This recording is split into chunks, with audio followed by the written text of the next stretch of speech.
Hell's Angel saw large bruises on his daughter's neck. The man who did it didn't see the next morning. Jake ran a soft cloth over the chrome fender of his motorcycle. The metal gleamed under the single garage light. He liked this part of the evening. The quiet.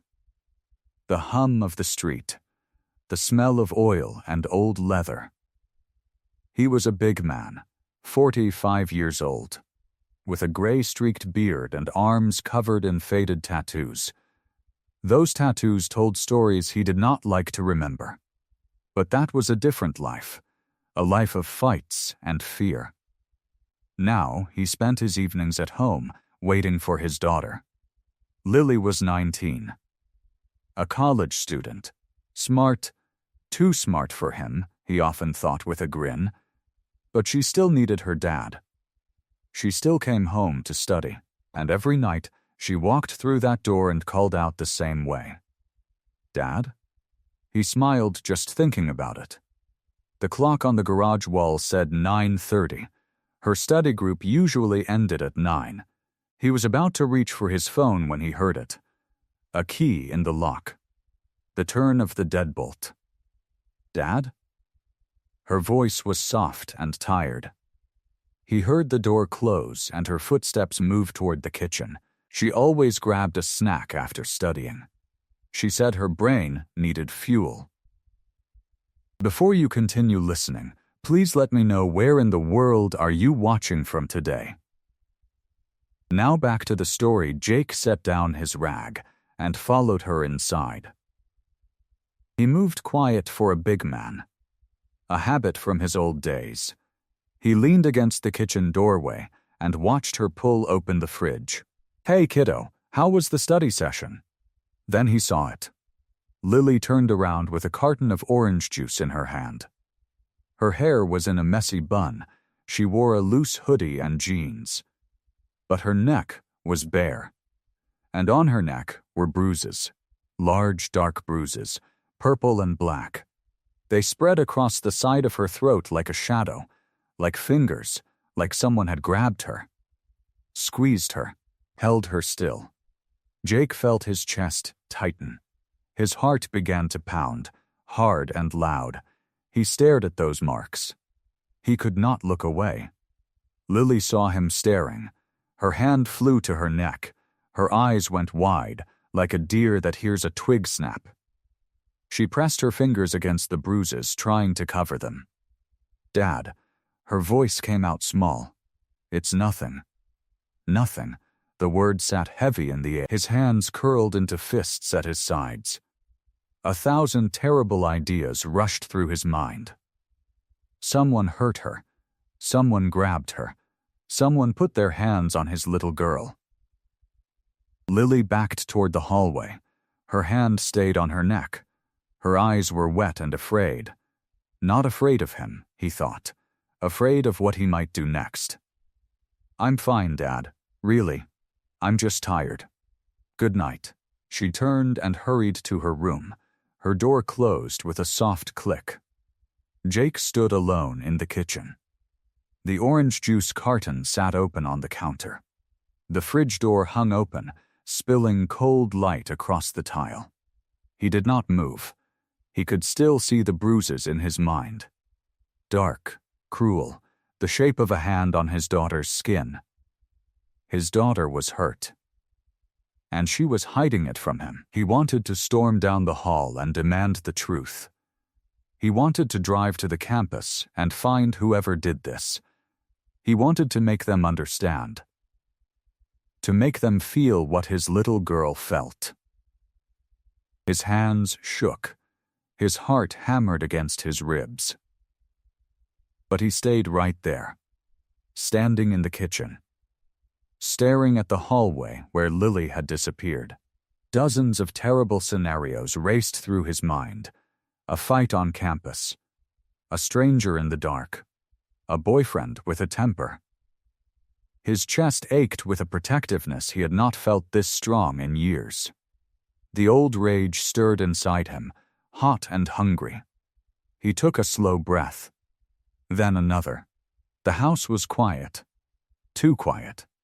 He stood in the kitchen, heart still pounding, as dozens of terrible scenarios raced through his mind. Chapter 2. A father's rage. Jake could not sit still. He paced the living room like a caged animal. Back and forth, from the couch to the window.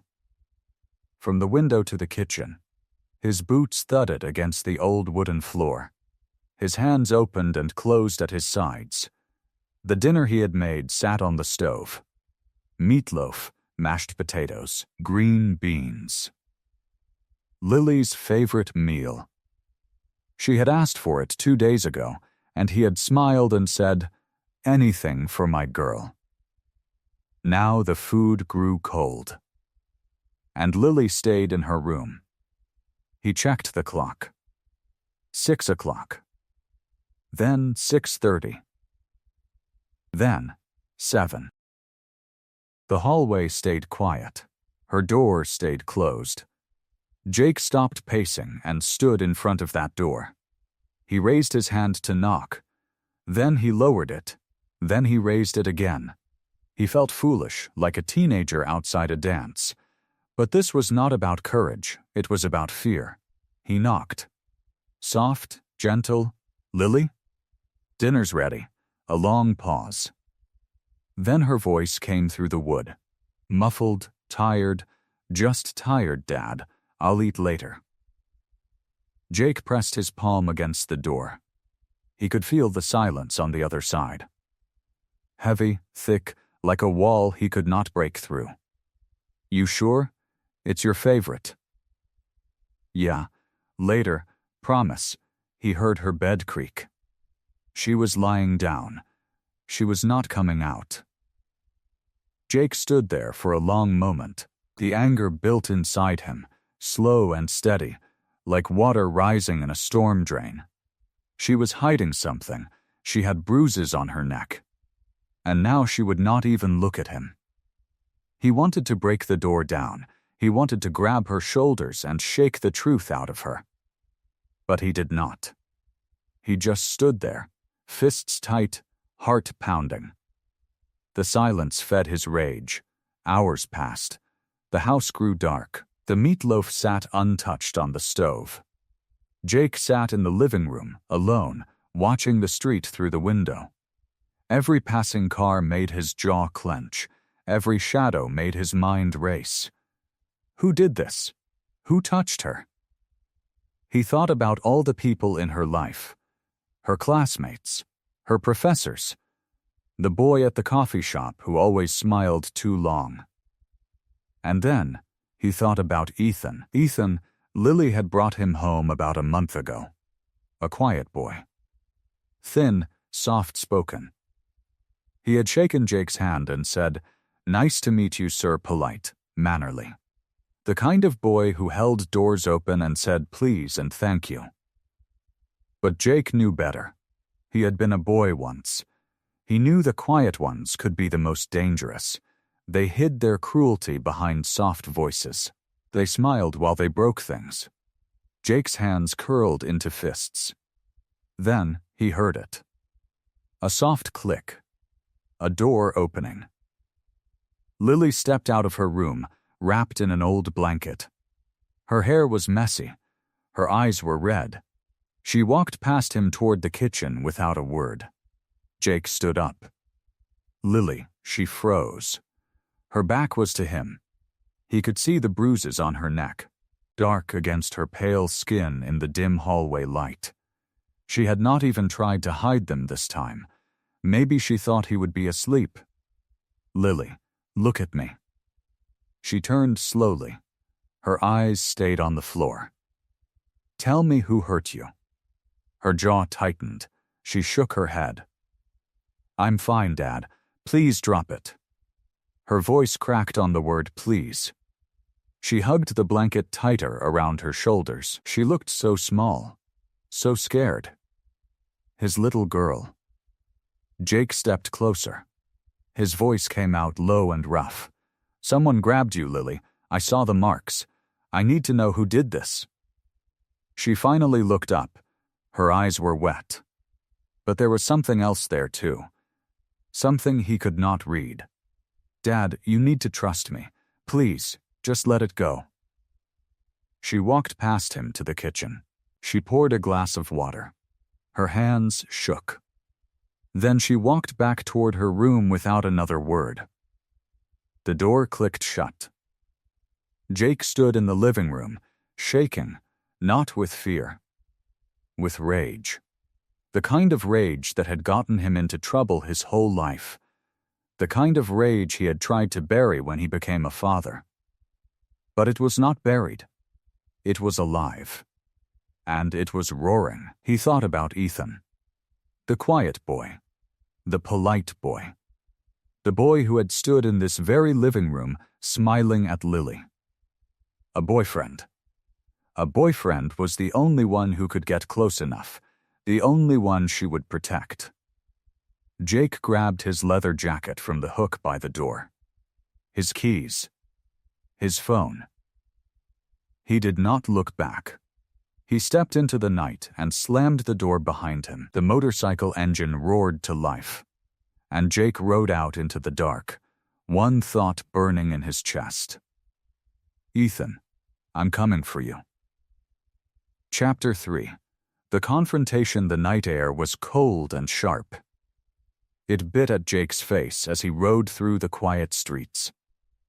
The motorcycle hummed under him like a wild animal. The streetlights blurred past him, and one thought kept his hands tight on the bars. Ethan. Ethan. Ethan. He knew where the boy lived. Lily had mentioned it once. Then she had laughed and said it probably seemed silly. A small apartment near campus with bad water pressure. A second-hand chair. A yellow bike. Jake had not paid much attention then. But now he saw the pictures clearly. He had pushed all the small details away. Now they gathered like storm clouds. He turned left by the library. He drove past a row of stores with dark windows. At the edge of campus, a small brick building sat behind a big tree. The paint was peeling. A crooked sign reading Campus Village hung above the door. The lamp over the entrance buzzed and flickered. Jake slowed. He pulled his motorcycle under a thick maple tree. He killed the engine. The quiet hit him like a wall. He sat there for a moment. His heart pounded. He forced himself to breathe. Then he saw the car. A blue sedan parked in the second row. It was clean. The tires had been washed. A small pine tree air freshener hung from the rearview mirror. Seeing it made Jake's blood hit their brow. The car of a careful young man. The freaking kindness. It made it worse. Jake stayed on the motorcycle. He waited. 5 minutes passed. Then 10. Then 10 more. The lamp above flickered. Somewhere a dog barked. Jake did not move. His hands stayed wrapped around the handlebars. His eyes stayed on the building door. His mind would not rest. He kept seeing Lily's face when he saw the bruises earlier, how she looked away. The same way she looked when Jake sat down the night. Now she was hiding it. Now she was protecting him. Who else? The door opened. Ethan stepped out. He wore jeans and a gray hoodie. The hood was pulled back. His hair was clean and neat. He had a laptop under one arm. A backpack hung from his shoulder. He looked down at the pavement as he walked, like he was reading something there. Jake's chest tightened. He watched Ethan walk. He watched him smile at the commute he crossed. He watched him stop by the entrance of the lot before heading to his car. A small voice moved with a hat. He looks harmless. He looks nice. Jake crushed the voice. He swung off his motorcycle. His boots hit the ground. The leather vest warmed him despite the cold, and he grabbed the front of it. The leathers had a few knife scars. He smelled of oil and metal. Old leather. Old dust. Old anger. He walked. He crossed the parking lot, step by step. His shadows stretched ahead of him like something dark. A group of students were walking toward the bike rack. They saw him. The first girl stopped. She said something. Maybe she touched her friend's arm. They stepped aside. None looked by. One whispered, "Oh wow." Another pulled her wife. They didn't run. They just got small. The passers-by scattered like water in front of a wave. A boy with a skateboard jumped off. A girl shoved her phone in the jacket pocket. They went around the far side of the building. Nobody said a word. Ethan still didn't notice. He set his laptop on the roof of his car. He reached for the key fob in his pocket. There was a little click. The car doors unlocked. "Ethan," Jake said the name like a weight. Ethan froze. His hand stayed in his pockets. He turned around slowly.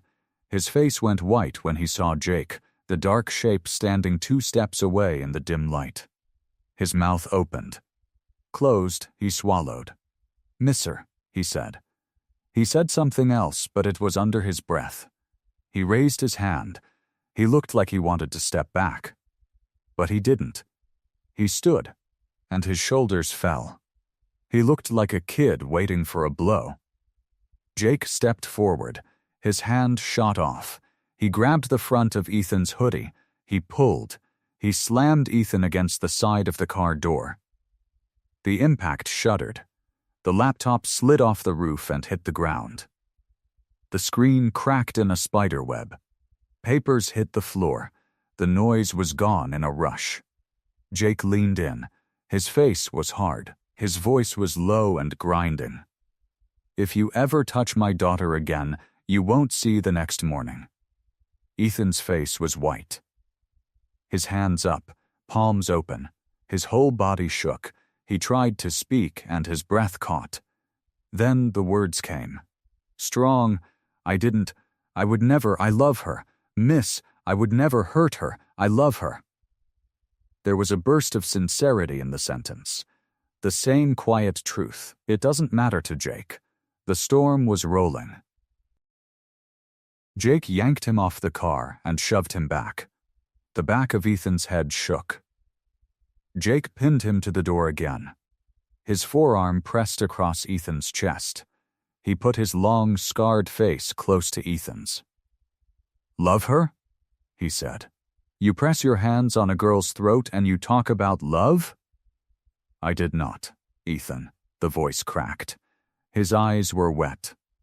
"I didn't, miss. More. I found her. I found the knot on her neck. I told her to see the doctor. That's all." "Knot on her neck?" Jake's grip didn't loosen. She had a hard thing on her neck. "I told her to see a doctor. I was frightened. I made her get tested. That's all. I would never." Jake didn't believe him. The body lies and says what you want. He had lived on streets long enough to know. "All right," he said, and the words came out like a low shell. "You're leaving town tonight. Pack your bags and get out." Ethan's eyes went wide. The horror. "Mister, please, I'm not going to leave. I love Lily. She is my everything. I can't." "Gone," Jake said. "Go. You're gone by morning. If I see you again, I will have to hurt you." He let the hand off. Then he pushed Ethan hard. There was a slight muffled fall on the ground. Ethan landed on his knees and hands. He stayed there, dumb, hit by the car. The cracked laptop. Jake turned. He walked to his motorcycle. He didn't run. He moved with a calm. He swung a leg over the bike. The engine turned over with a roar. It filled the lot. He heard, behind him, Ethan's over-rasp. Short, the bike pulled forward. He stopped for a moment and looked back. Ethan was on the ground, his hands on the pavement. He was crying. Quietly, like he didn't want to bother anyone. Jake's stomach turned. He pushed off the thought. He revved the engine twice. Then he rode off into the dark street like a black river. The same neutral behind him, the dimly lit lot. The cracked laptop. The dark blue car. A young man kneeling on the cold ground. He wrapped his arms around himself and still shook. He didn't move even after the sound of the engine faded. There was only the buzzing street lamp and the silence. Let me count roughly. This is about 8:50 maybe? I need to ensure no didn't uses apostrophe fine. No M-dashes. I used spiderweb, maybe hyphen? No, spiderweb is one word. Kid, etc. The phrase A appears weirdly. Need to check for typos. He stepped forward, and a hand shot forward may be correct. Jake's chest tightened, etc. I want to include the exact line. If you ever touch my daughter again, you won't see the next morning. My draft has you won't see the next morning. Yes, the ending is exactly the required scene. The final line ends with Ethan shaking in the dimly lit lot. Good. Need to maybe adjust the patient weird encoding. It seems there are some typos in my text. Let me craft a cleaner version. I'll rewrite in final with careful grammar. Also, no M-dashes. I'll use he had been a boy once. Good, let me produce final answer with, but maintain at least 700 words. I'll refine. Chapter 3. The confrontation, the drive to campus, took 20 minutes. Jake made it in 12. The motorcycle engine ripped through the cold night like a challenge. He weaved between cars. He ran 2 yellow lights. He did not care. He was a man on a mission. The neighborhood around Central University. The shops grew thinner. The trees grew bigger. He turned onto Birch Street and saw the brick apartment building at the end of the hill. A single lamp glowed on the upper floor. Jake pulled his bike into a shadow under an old oak tree. He killed the engine. The silence fell around him. He pocketed the keys and sat there for a moment. He could hear his own heartbeat. Loud, slow, dangerous, his hands were shaking when he took them off the bars. Wait, he was the one with the 3 hands. He didn't feel angry. He felt cold. He felt like he did before a fight in his 20s. The quiet before the storm. He looked across the parking lot. There it was, a blue sedan in the second row. The windshield was clean. There was a triangle sticker in the corner. The back seat had a folded jacket. The car of a respectable young man. Lily's car was always messy. Books and coffee cups and old gym socks. But Ethan's car was perfect. It said cared for. It said gentle. It said responsible. And Jake hated it. He waited. The door to the apartment building opened at 9:40. A tall kid stepped out. He held a laptop under one arm. He wore jeans and a gray hoodie. His hair was fair and neat. He had a backpack over one shoulder. He looked around and smiled at the night. Then he began to walk. Ethan, the quiet boyfriend. Jake got off the bike. He pulled his shoulders. The leather vest felt heavy. He walked forward. A group of students walked near the crosswalk. They saw Jake coming. The girl in front stepped back. Her friend pushed her along. 2 boys in baseball caps veered left. They walked almost into the street to avoid him. Jake did not look at them. He kept his eyes on Ethan. Ethan reached his car. He put the laptop on the roof. He dabbed in his pocket for the keys. Jake stopped a few feet away. Ethan, the boy turned. The smile died on his face. His eyes filled with sudden fear. He shaped his mouth. Mr. Moore. Jake didn't let him finish. He moved forward. He grabbed the front of the gray hoodie. He twisted his fists. He shoved hard. Ethan's back slammed against the driver's door. The laptop slid off the roof and cracked on the pavement. The car door bottomed. A student nearby squealed and ran. Jake pulled Ethan close. He knew what he looked like. Leather, knotty arms. The red-white lines around an old scar on his jaw. He knew his body was part of his voice.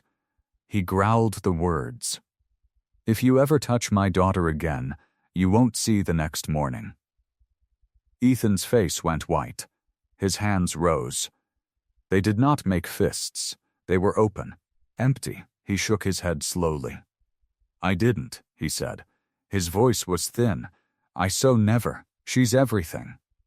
"Nasty," Jake squeezed harder. "Let me get." Ethan closed his eyes. The tears slipped out. "Please, I don't know what you think." But I never did. Jake's breathing is heavy. The cold air burned his lungs. "You can lie to her. You can't to me. I'm not lying. Pack your bags."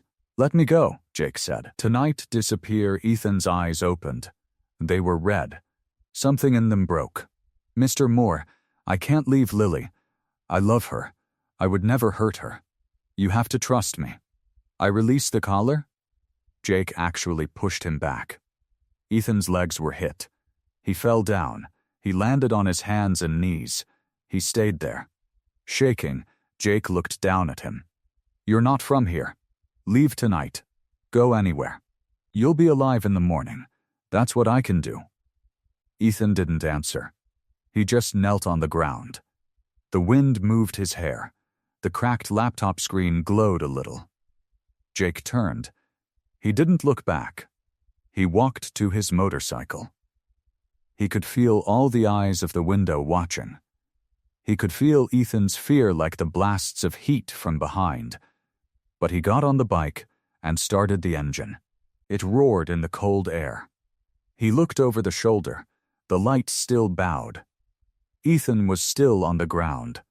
His body was shaking like a leaf, and his hands were pressed flat against the pavement. He was as still as broken glass. Jake revved the engine. Hard. Again, he rode away. The sound faded. The street went quiet. Ethan stayed on the ground for a long time.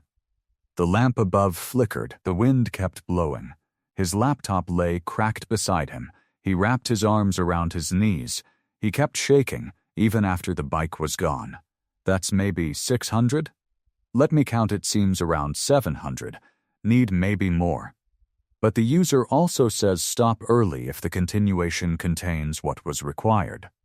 So it's okay if 700 exact. Let me produce final with the above, after cleaning typos. I originally wrote girlfriend wasn't mentioned. Avoid sexual. Fine, now let's check the instruction. Starting scene, Jake drives to Ethan's small campus apartment, finds Ethan's car parked outside, waits until Ethan comes out carrying his laptop, then approaches him in the parking lot. His leather vest and imposing frame make several passers-by scatter. In final, yes. Ending scene, Jake grabs Ethan by the collar, shoves him against his car, and growls, "If you ever touch my daughter again, you won't see the next morning." Ethan's face is white with terror, but he stammers, "I didn't. I would never." Jake cuts him off. "You're leaving town tonight. Pack your bags and disappear." He releases Ethan, who crumples, and Jake roars away on his motorcycle, leaving Ethan shaking in the dimly lit lot. Yes. Need to make sure the dialogue "pack your bags and disappear" exact. I used "pack your bags." Pack your bags and disappear. Let me set exact. You're leaving town tonight. Pack your bags and disappear. I'll ensure that. I might have "you're leaving town tonight. Pack your bags and disappear." Good. Let's also ensure never write any sexual content, none. Let me finalize the polished version. I'll write clean, no misspellings. Need to watch no M-dashes or hyphens. I shouldn't use M- or hyphen anywhere. In phrases like old oak tree, no. Poster, not. Dimly lit okay, no hyphen. Dimly lit lot, no hyphen. Be careful, A is low voice, etc. Let's final. Chapter 3. The confrontation, the drive to campus, took 20 minutes. Jake made it in 10. The motorcycle cut through the cold air like a knife. He weaved between cars. He ran 2 yellow lights. He did not slow down. He was not thinking anymore. His body moved on its own. His hands squeezed the handlebars. His jaw was locked. His heart beat like a drum in a war. He reached Birch Street near Central University. The shops grew quiet. The streetlights grew softer. At the end of the block, a small brick building stood behind a fence. A hand-painted sign read Campus Village. One lamp glowed in an upstairs window. Jake parked his bike in the shadow of an old oak tree. He killed the engine. The silence rushed in. He sat still for a moment. He listened to his own breathing. Then he looked across the parking lot. There, a blue sedan in the second row. The paint was clean. The windows were rolled up. A small pine tree hung from the mirror. The car looked like its owner. Careful, clean, steady, Jake's jaw tightened. He did not have to wait long. The building door opened. A young man stepped out. He carried a laptop under one arm. A backpack hung from his other shoulder. He wore jeans and a gray hoodie. His hair was soft and neat. He smiled at the night air as he walked. Ethan, Jake got off his bike. He did not walk fast. He walked heavy. The leather vest pulled across his broad shoulders. The silver patches caught the light. He had been a father for 19 years. Before that, he had been someone else. Someone other people fear. The parking lot was not empty. 2 students crossed near the sidewalk. They saw Jake. One stopped. The other grabbed her arm. They turned and hurried the other way. A boy on a skateboard saw him and jumped off the board. He picked it up and walked around the far side of the building. No one said a word. Ethan reached the blue car. He set his laptop on the roof. He put a hand into his pocket to find his keys. Ethan. The name sat in the air like a stone. Ethan turned. His face changed. The soft smile melted away. He saw Jake standing there, 2 feet away. He saw the leather. He saw the scars. He took a small step back. "Mr. Moore," he said. Jake stepped closer. "You know why I'm here." Ethan shook his head. His voice was thin. "No, sir, I don't." Jake moved. His hand tightened around the front edge of the hoodie. He yanked Ethan forward and swung him against the driver's door. The impact cut. The laptop slid off the roof and slammed on the ground. The screen cracked like a spiderweb. Jake leaned in. His face was close. His voice was low and rough. "If you ever touch my daughter again, you won't see the next morning." Ethan's face went white like paper. His hands spread out. He didn't lean. He didn't hit. He just shook. "I didn't," he said in a very thin whisper. "I would never." Jake tightened his grip. He pulled the boy closer and pushed harder. "You're leaving town tonight. Pack your bags and disappear." Ethan's eyes wide. His voice was watery. "Please, trust me. I love her. I would never hurt her. I swear I would never." But Jake refused. He saw the deceit. The anger was louder than his ears. "Looks like every man who live in country." He had said no. "I would never." They all said that. Then, they did about the time. He released Ethan. Ethan's knees became soft. He collapsed onto the ground. He landed on his hands and knees. His whole body shook. The key fob slipped out of his hand and slid after his car. Jake stood over him. He looked down at the boy in the dark. "Get out of this town. Eat some tonight." Ethan did not answer. He was shaking. His head hung down. The broken laptop screen glowed faintly on the asphalt. Jake turned. The world went slow. He walked back to his motorcycle. He could feel the eyes of the dark and the pull of his own heart. But he did not look back. He got on the bike. The engine roared to life. The noise filled the parking lot. He revved it once. Twice, he glanced one last time in the mirror. Ethan was still down there, on his knees, the white of his face catching the lamp above. His whole body trembled. He had the look of a young man frozen in a nightmare. Jake wanted, the engine roared, and he roared away into the night. The parking lot went quiet. Only the dim light flickered. Only the cracked laptop glowed. Only Ethan stayed there, shaking on the cold pavement, wrapped in the darkness of a night he would never escape. The ride home felt longer than the ride out. The cold air stung his face, but Jake barely felt it. His mind was full of noise. The look on Ethan's face, the way his body hit the car door, the sound of his voice cracking. I would never. Jake shook his head. He turned onto his street. The porch light was on. That was strange. He did not leave the porch light on. He parked the motorcycle in the garage. His hands were stiff from the cold. He walked to the front door and pushed it open. It hit the wall. The loud thud echoed through the house. Lily sat at the kitchen table. She had a mug in front of her. The tea had gone cold. She had not touched it. Her arms were wrapped around herself. Her eyes were red. She looked up when the door slammed. For a second, he saw it. Fear. A flash of fear in her eyes like he was a stranger. Then her face changed. It went hard. Calm, it was a look she had learned from him. "Where were you?" she asked quietly. Jake stood in the entryway. His boots were still on. His vest was still on. He could feel the cold night air still in his chest. He lied. Went for a ride. Lily looked at him. She did not blink. "You were gone for 2 hours. I needed air." She pushed the mug away. Her hands were shaking. "Dad, I saw your face. Something happened."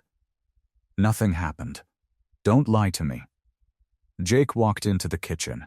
He opened the fridge. He didn't want anything in there. He just needed to look away from her. His hand held the door open until the cold air began to bite. "I told you. I went for a ride." Lily stood up. Her chair scraped the floor. "You went to see him. Didn't you? You went to see Ethan." Jake closed the fridge. He turned around. His face was blank.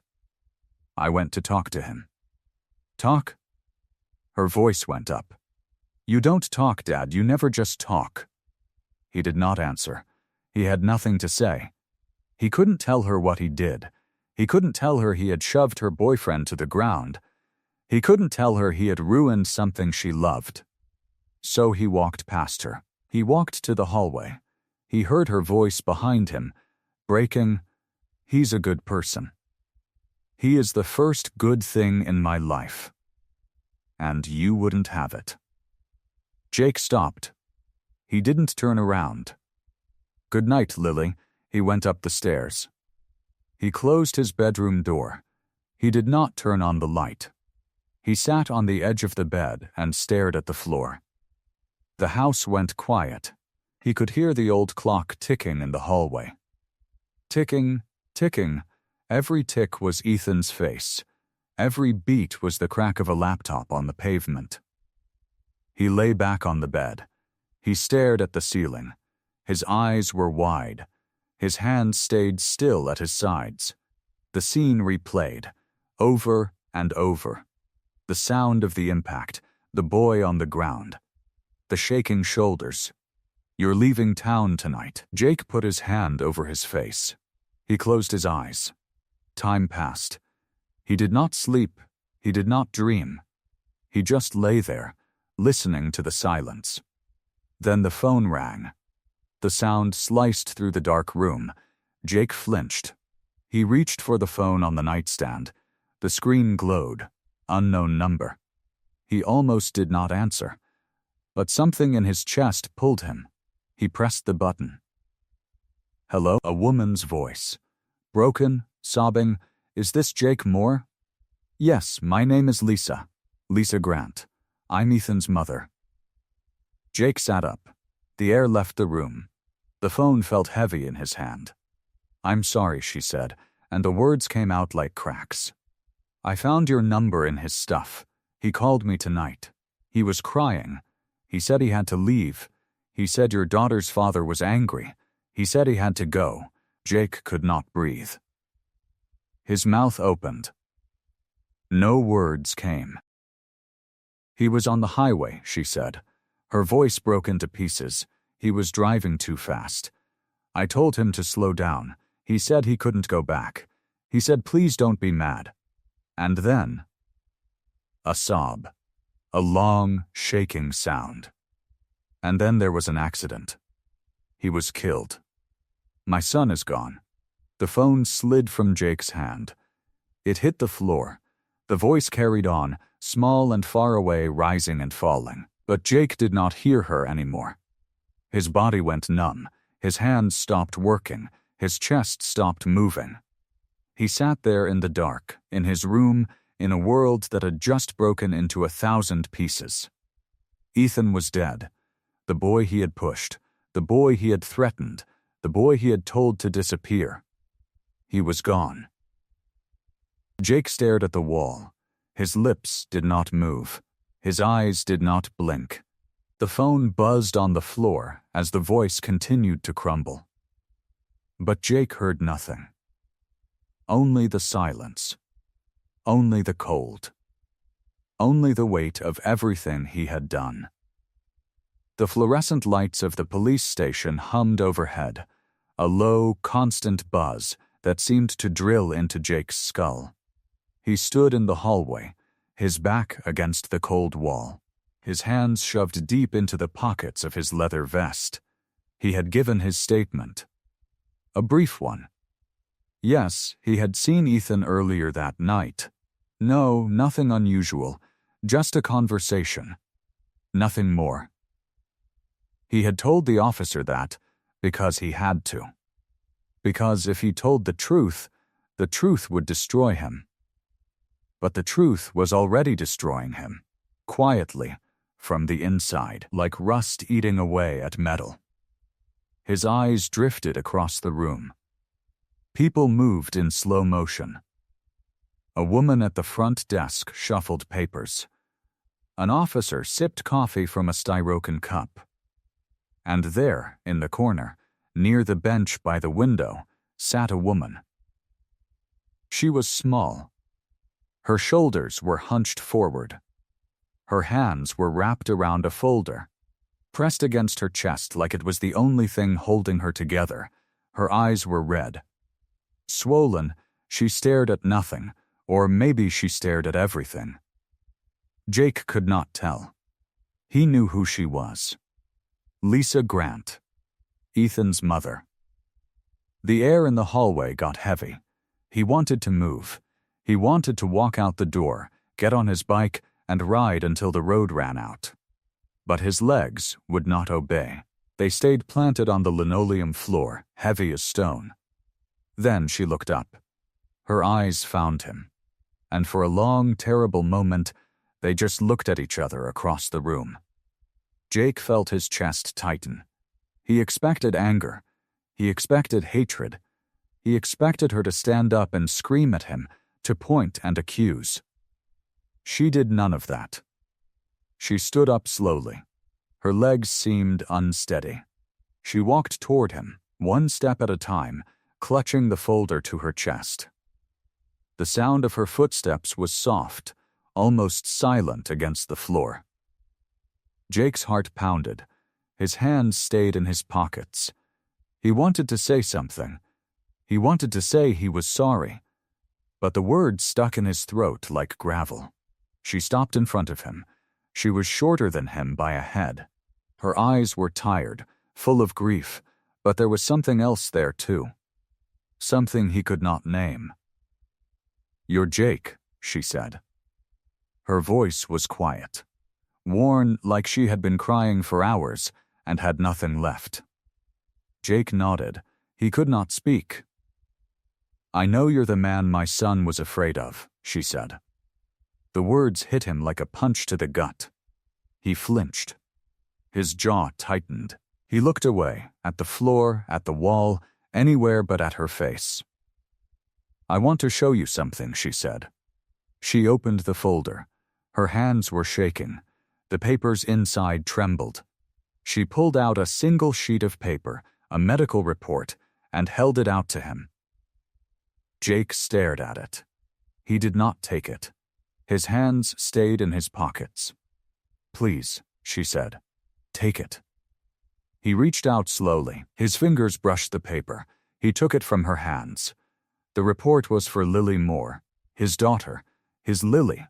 His eyes scanned the page. Clinical words, medical terms. But one word stood out, loud and clear, burning into his brain. Biopsy. Thyroid biopsy. He read it again, then again. The words did not change. Lily, thyroid, biopsy, referral note. Endocrinology. What is this? His voice was barely a whisper. Lisa Grant clasped her hands in front of her.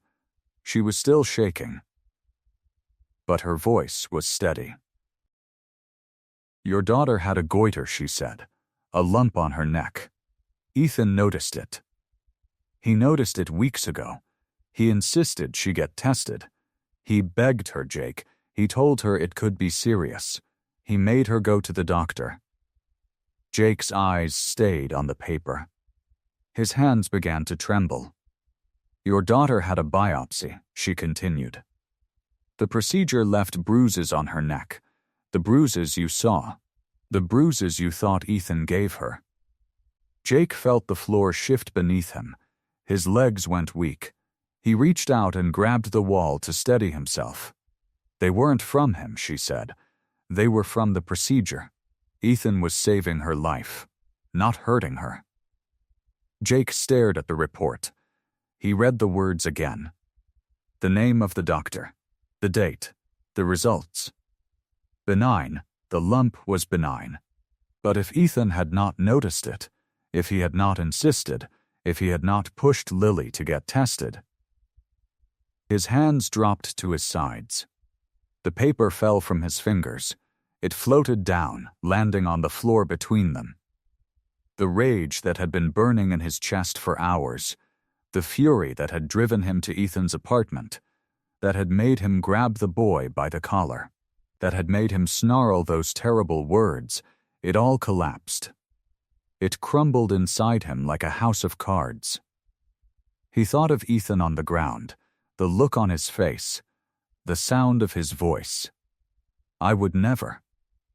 He thought of Ethan driving too fast, crying, leaving town because a man with a leather vest and a loaded anger had told him to disappear.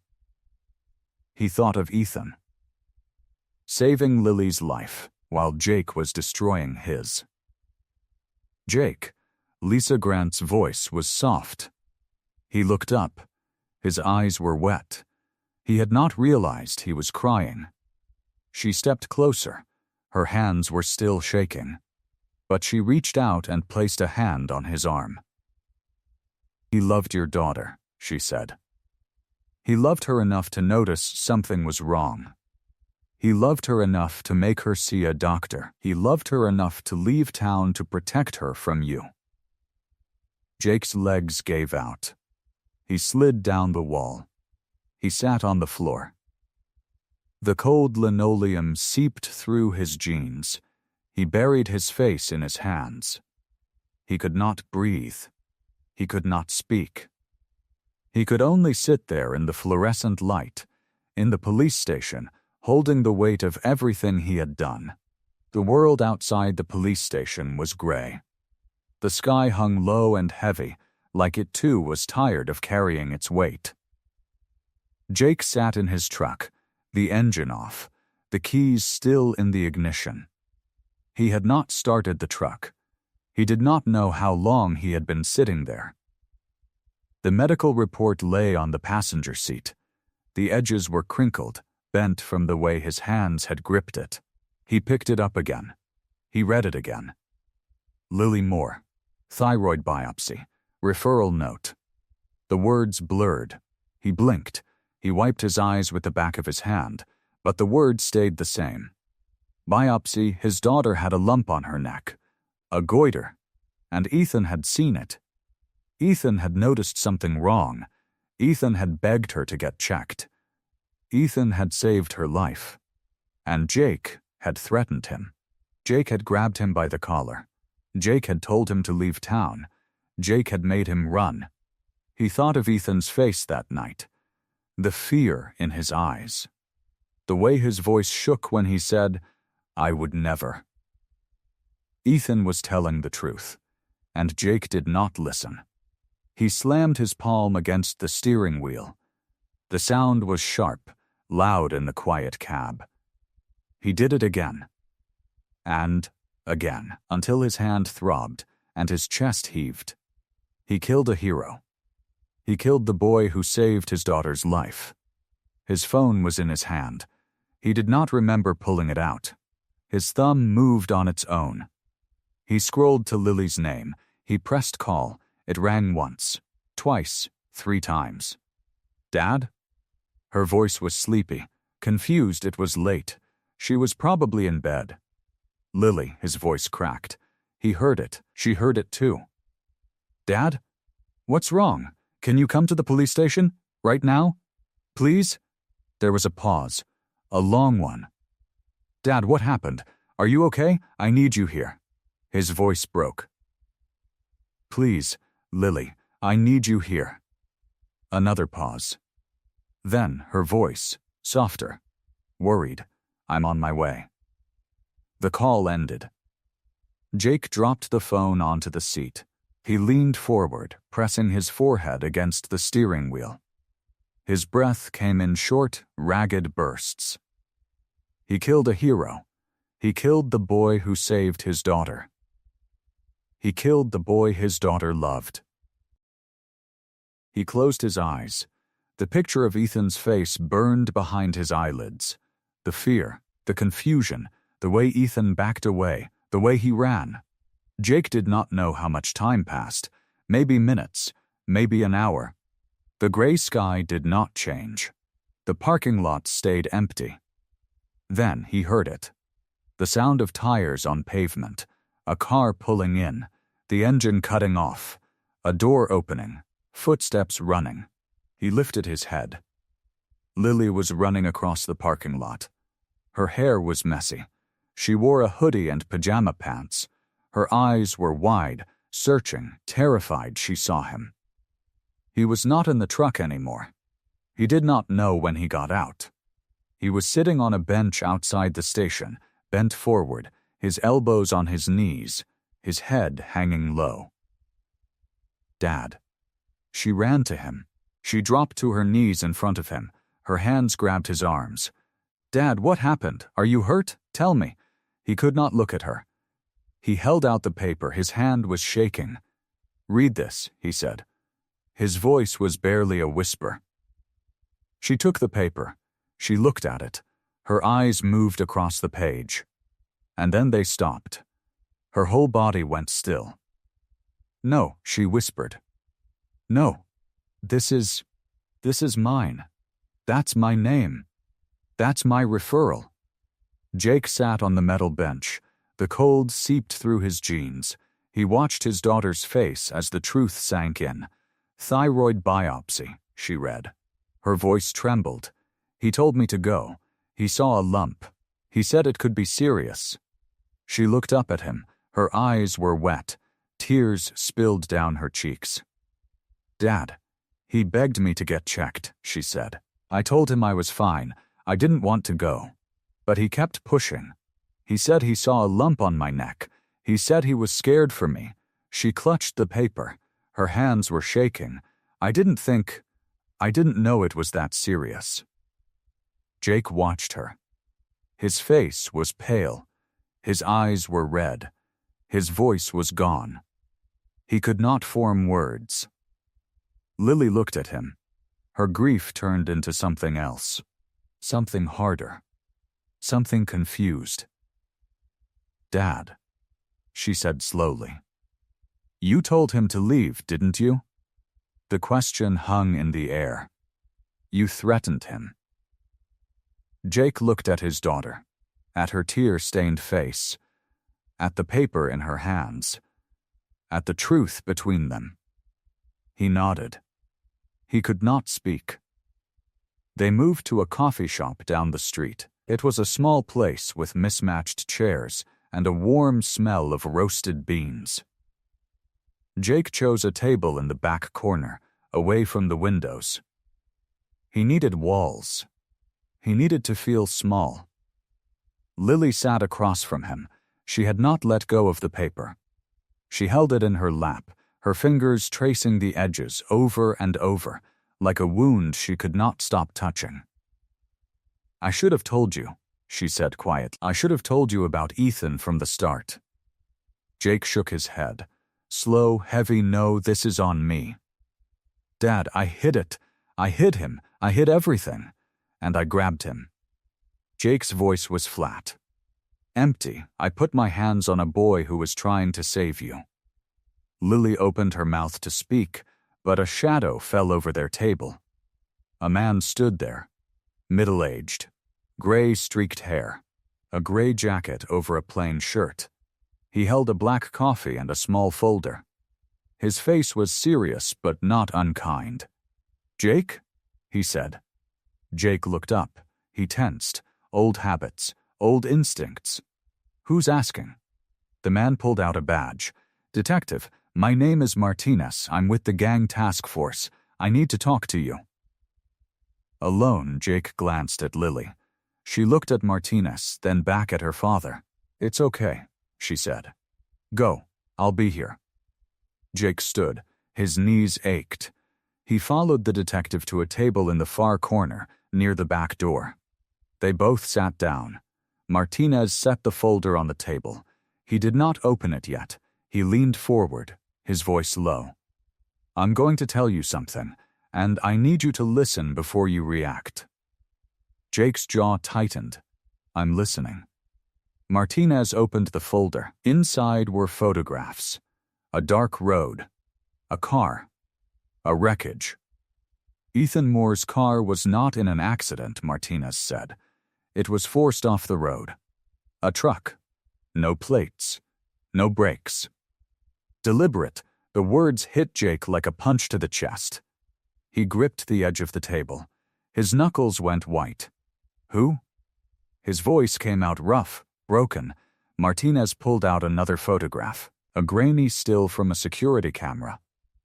A parking lot. A girl walking. A man in a leather jacket coming up behind her. Jake's breath caught. The girl was Lily. Martinez tapped the photograph. This was taken a week before Ethan died. Campus parking lot. "Your daughter." Jake watched. His daughter, walking to her car, a bag on her shoulder, and the man, big, fast, grabbing her from behind, his arm around her neck, pulling back. Jake's whole body went cold. He tried to steal her purse, Martinez said. He grabbed her neck. She fought. And then Ethan showed up. Jake saw it in the next photo. Ethan, running, his fist connecting. The man stumbling back, falling, scrambling away. The bruises on Lily's neck, Martinez said. They were not from any biopsy. They were from this attack. Ethan saved her. He fought this man off. Jake stared at the picture of the man on the ground. He wanted to memorize his face. "Who is he?" Jake asked. His voice trembled with rage. Martinez closed the folder. He looked Jake straight in the eye. "That man is Pop Torres, a rival gang leader. He runs the East Side. He's called Pop because he plays the father figure to his crew. But he's ruthless." Jake's hands were shaking now, not from fear, from fury. "Pop thought Ethan was a police informant," Martinez continued. "He was wrong. But he ordered the hit anyway. He had Ethan killed because of a mistake. The air left Jake's lungs. He sat there, frozen, the boy he threatened. The boy who saved his daughter. Killed by a man Jake never even knew existed. Martinez leaned closer. His voice dropped even lower. "And your daughter's bruises?" "They came from that attack, not from the biopsy. The biopsy just added them together." Jake's fist clenched so hard his nails bit into his palm. He stared at the folder, at the face of the man who grabbed his daughter, who killed an innocent boy, who was still out there. The man who truly hurt Lily was still alive. The man who truly killed Ethan was still breathing. Jake felt the old fire rise in his chest, the anger, the need to find him, to make him pay. But then he heard Ethan's voice, from somewhere deep in his memory. "I would never." And he saw the fear in that boy's eyes. The fear Jake put there. He forced his fists to open. He forced his breath to slow. He looked at Martinez. Where is he? Chapter 8. A Father's Forgiveness. Jake stood up from the table. His legs felt like wood. Heavy. Stiff. He walked back to Lily. She still sat in the back corner. The medical paper was folded small now, pressed inside her palm like a secret she was afraid to lose. "We need to go," Jake said. Lily looked up at him. Her eyes were red and swollen. But she nodded. She did not ask what Detective Martinez had said. She simply stood and followed her father out into the cooling night. The air outside smelled like wet asphalt and dying leaves. Jake unlocked his old truck. The metal groaned. He opened Lily's door first. She climbed inside. He walked around to the driver's side and settled behind the wheel. The engine rumbled to life. They drove home through streets that glowed orange under old streetlights. Neither of them spoke. The only sounds were the low hum of the motor and the soft whisper of tires eating up the road. Jake gripped the steering wheel so tightly his knuckles shone white in the dark. He kept seeing the photograph. Pop's thick arm around Lily's neck. Ethan running toward the danger. The dark truck forcing a small car off the road into nothing. Lily sat against the passenger door. Her forehead touched the window. Her breath made a small circle of fog on the glass. She wiped it away with her sleeve. Then she drew a tiny heart in the mist. She looked at it for a moment. Then she wiped that away too. Jake turned onto their quiet street. The house sat waiting for them. It was small and plain. A single yellow bulb burned above the porch. It looked lonely. He pulled into the driveway and shut off the engine. The silence rushed in like a wave. They sat there in the dark cab. The dashboard clock glowed green. Jake could hear his own heart beating in his ears. He turned to look at his daughter. She was 19. She looked both younger and older than her years. Tired, brave, broken open. "Lily," he said. His voice cracked like old leather. She turned toward him. Her face was pale. Deep shadows lived under her eyes. "I'm sorry," Jake said. Each word scraped his throat raw.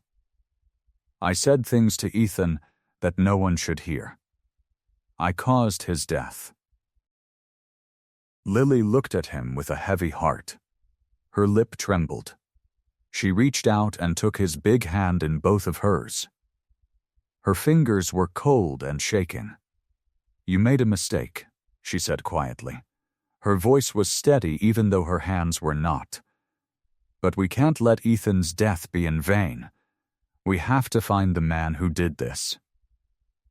Jake stared down at their joined hands. His were scarred and rough, thick knuckles marked by old fights. Hers were soft but strong. He thought about the boy who had held those same hands. Ethan, gentle, patient, brave, dead now because of fear and rage and wrong guesses.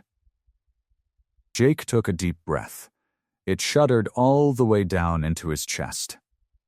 He looked into Lily's eyes. He searched for hate. He found none. Only pain, and a need for something right to come out of all the wrong. "I agree," Jake said. He squeezed her hands gently. "No more jumping to conclusions. No more violence. We'll find Pop the right way." Lily nodded. A tear slid down her cheek. But she was not crying from sadness alone.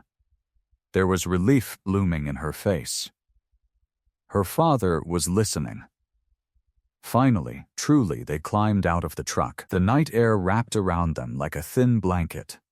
Inside, Jake turned on the kitchen light. It was a plain room.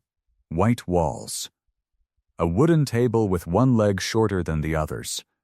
He set his keys down. The metal clinked against the wood.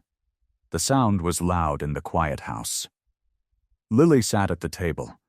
She pulled out her phone. Her thumb hovered over the screen. "What do I say to her?"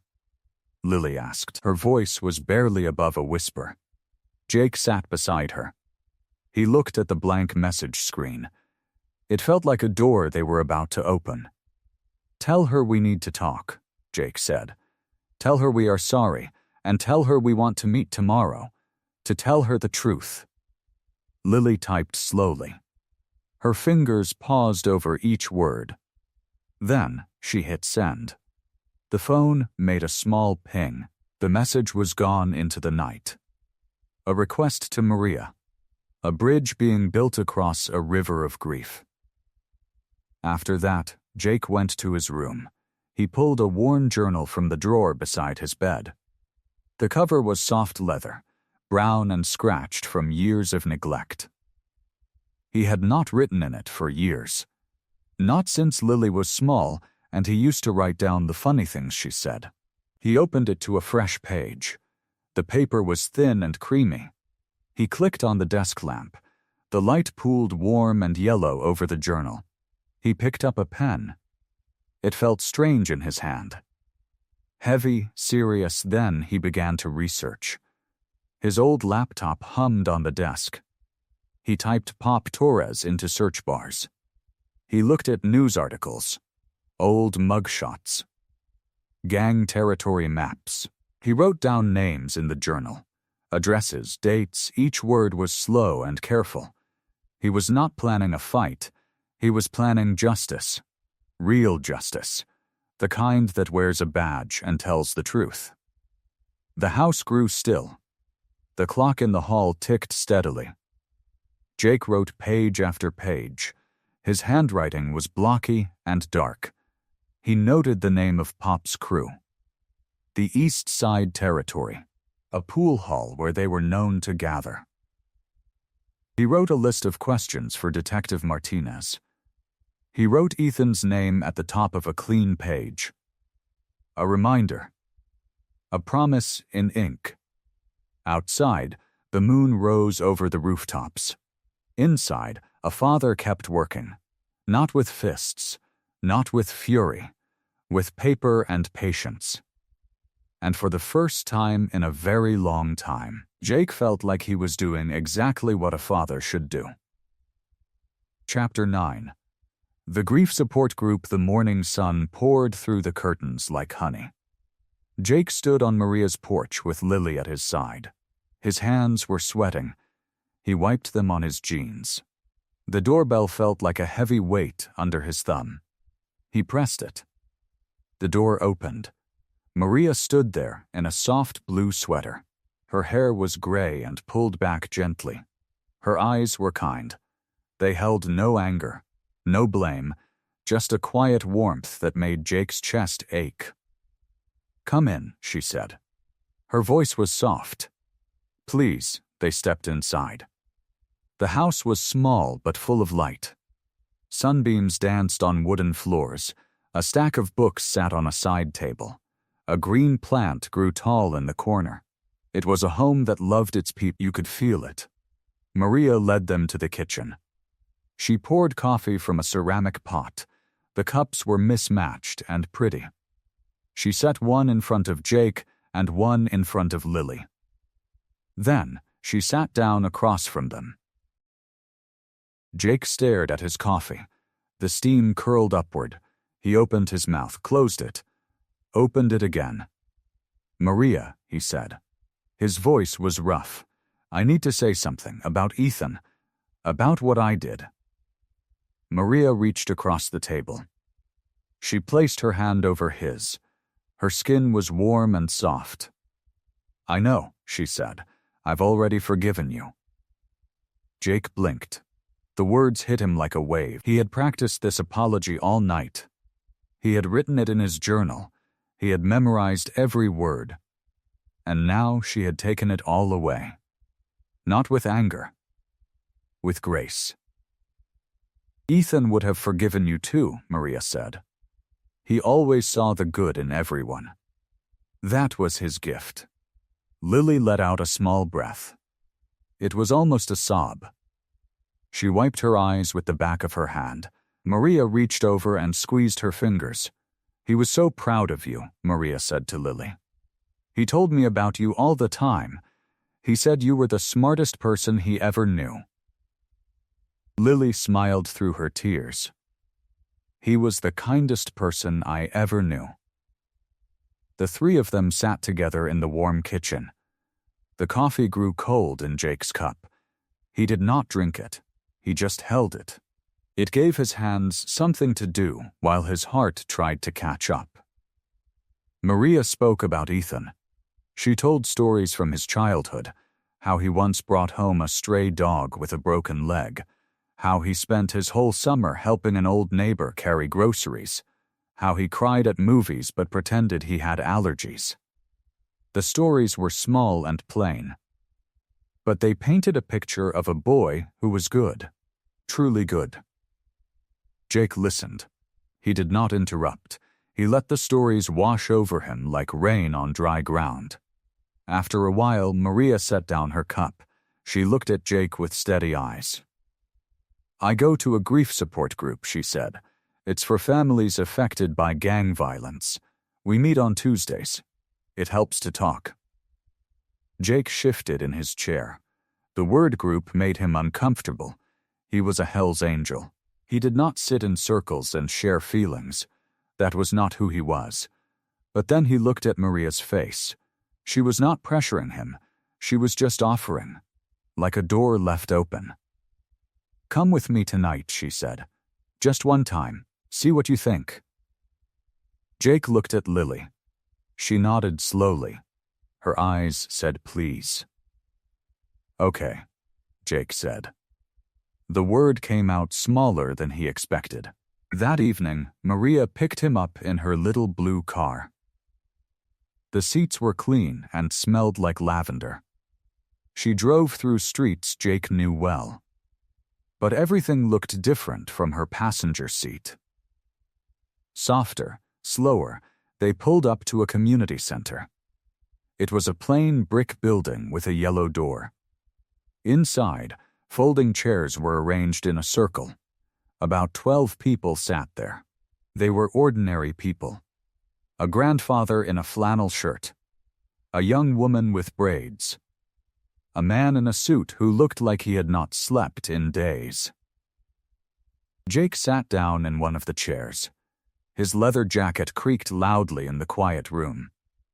He felt out of place, like a wolf in a room full of sheep. But no one stared. No one judged. They just nodded. They understood. A woman in her late 60s spoke first. Her name was Margaret. Her hair was silver and short. She wore small glasses on a chain around her neck. "I lost my son 3 years ago," she said. "He was coming home from work. A drive-by. Wrong place. Wrong time." She paused. Her voice was steady. "I used to be angry. Every day. All the time. But then I learned something. Anger is a weight, and I was tired of carrying it." Jake listened. The room felt strange, like a place where pain was allowed to breathe, where broken people could be honest. Margaret looked at him. She smiled. It was a gentle smile, the kind that had seen sorrow and chosen hope anyway. "Welcome," she said. "We're glad you're here." After the meeting, people talked in small groups. Coffee was poured from a big metal pot. Laughter floated through the room. Real laughter, not fake. It surprised Jake. Margaret came up to him. She handed him a slip of paper with a phone number written in neat handwriting. "Call me if you ever need to talk," she said. "Anytime, day or night." Jake took the paper. He folded it carefully and put it in his pocket. He touched it through the leather of his jacket. It felt small and light, but it meant something. For the first time in a long time, Jake felt a small spark of hope. Not the loud kind, not the roaring kind, just a quiet flame. But it was there. And it was real. Chapter 10. The detective's lead the kitchen table was covered in paper. Old maps, printed photos, notes written in Jake's messy handwriting. He had spread them out like a quilt of secrets. Red string connected one photo to another. It looked like a detective's wall from the movies. But this was real life. And the stakes were high. Lily sat across from him. She held a cup of tea between her palms. The steam curled in the warm morning light. She studied the map with tired eyes. "So this is what we know," she said. "Pop Torres runs the whole operation on the south side." "Mostly," Jake said. He pointed to 3 dots on the map. "These are his known hangouts. A bar, a warehouse, and this one." He tapped the last dot. It was on the edge of town, a rough neighborhood. "What's that one?" Lily asked. "That's the wild card," Jake said. "I can't figure out why he goes there so much.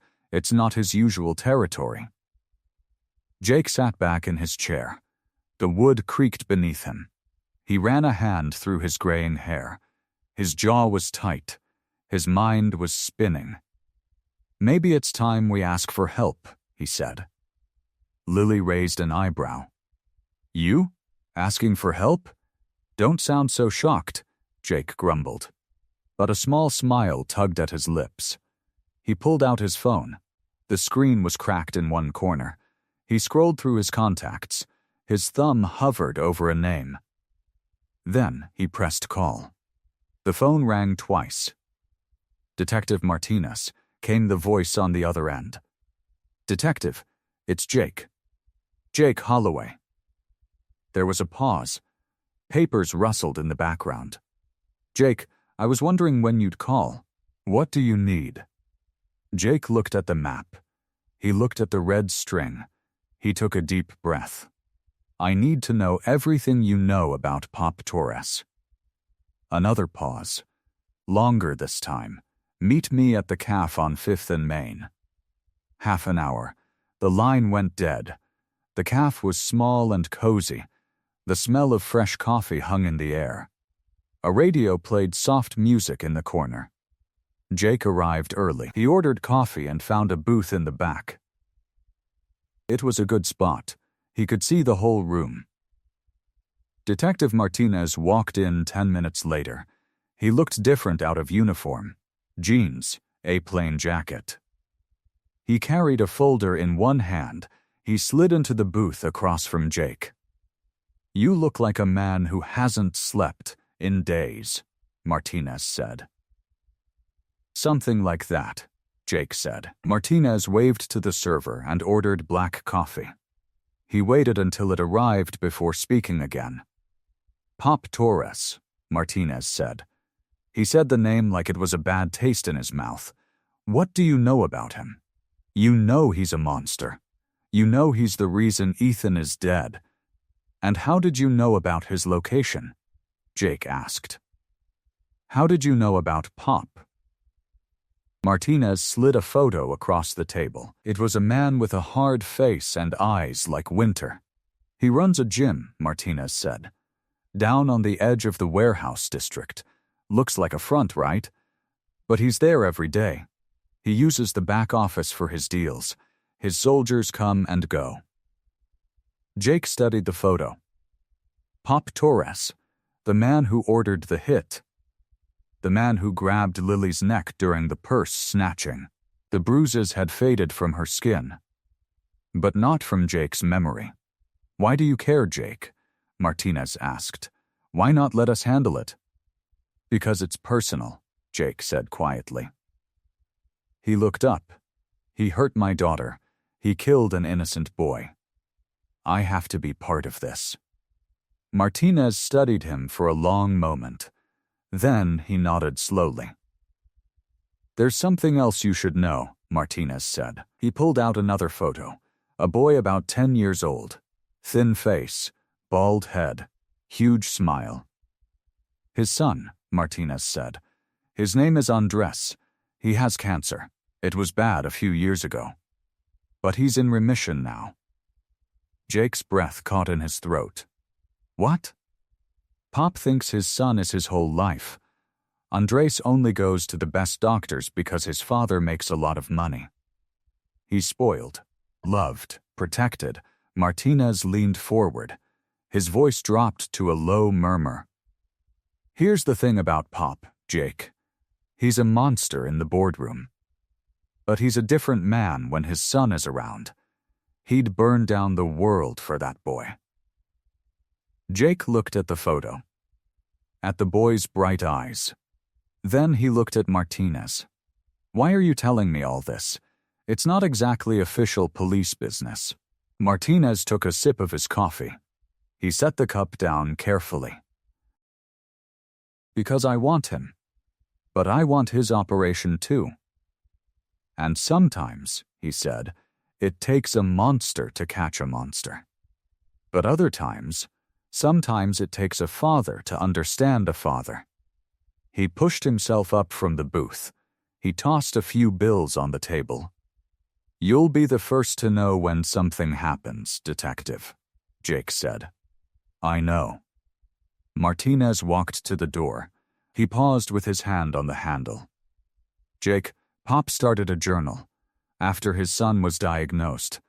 He said it was the only way he could cope. He writes every day." Jake blinked. "Why are you telling me that?" Martinez shrugged. "No reason. Just thought you should know the kind of man he is. He prays at night. He's not just a monster. He loves his son. That's his weakness."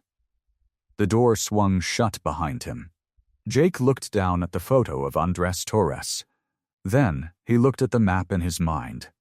The dots, the red string, the gym, the boy. He left a few bills on the table. He walked out into the afternoon sun. And a plan began to form in his mind. Chapter 11. Fatherly wisdom. The garage smelled like oil and old leather. Jake sat on a small stool beside his motorcycle. The engine was open. Tools lay scattered on a dirty rag. But he was not working. He just stared at the metal parts. His hands hung loose between his knees. The afternoon sun cut through the open door. Dust floated in the light. Somewhere outside, a bird sang. Jake did not hear it. His mind was somewhere else. Soft footsteps came up the driveway. Lily appeared in the doorway. She wore an old sweater and held a glass of lemonade. She walked over and sat on the floor beside him, her back against the wall. "You have not touched that bike in an hour," she said gently. Jake let out a long breath.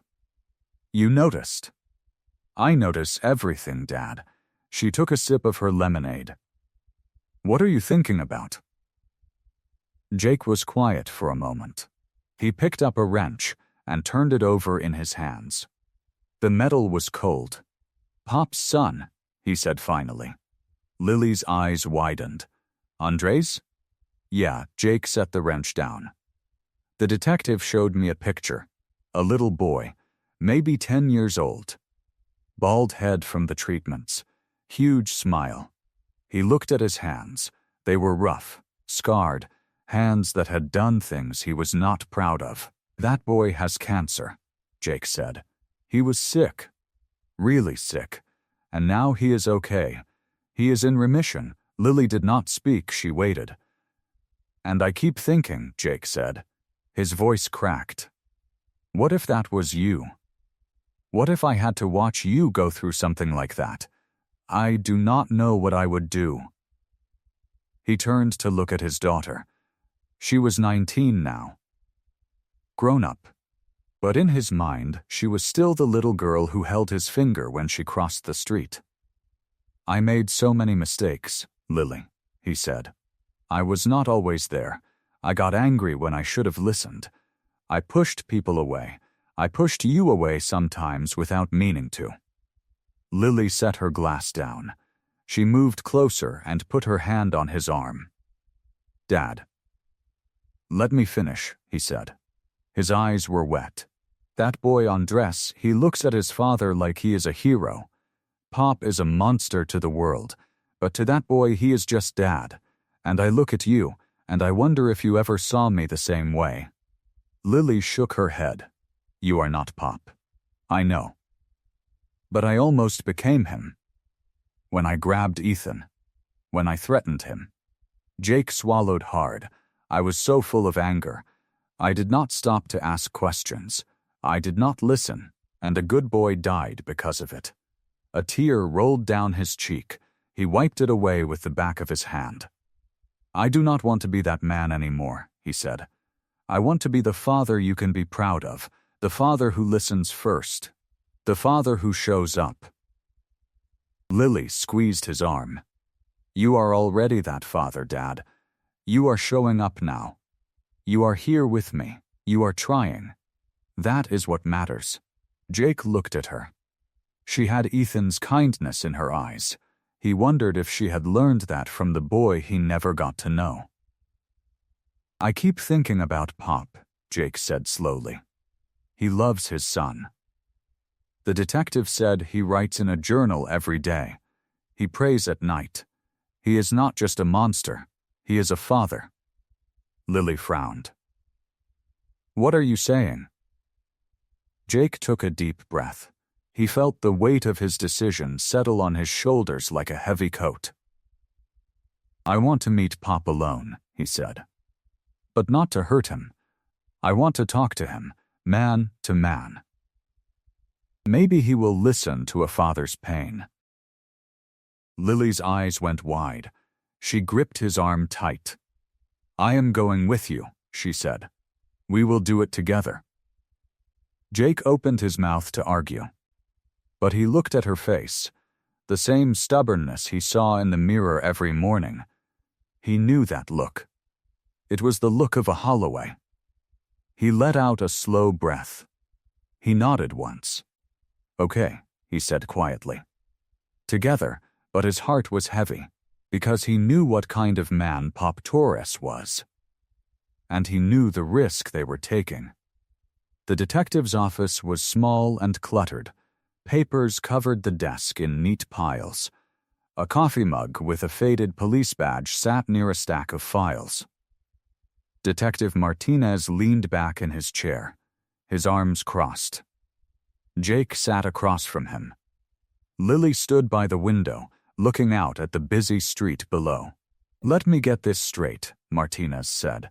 "You want to walk into Pop Torres's gym, alone, and ask for protection." "That is the plan," Jake said. Martinez rubbed his temples. "Pop is not stupid. He will want to know why a former Hell's Angel is coming to him for help." Jake leaned forward. "Because I am not a Hell's Angel anymore. I left that life. Everyone knows it, and there are people out there who still hold grudges against me. Old enemies. New ones too." He paused. Let the words sink in. Pop wants power. He wants allies. If I walk in and say I need protection from a rival gang, he will see an opportunity. A man with my reputation, working for him.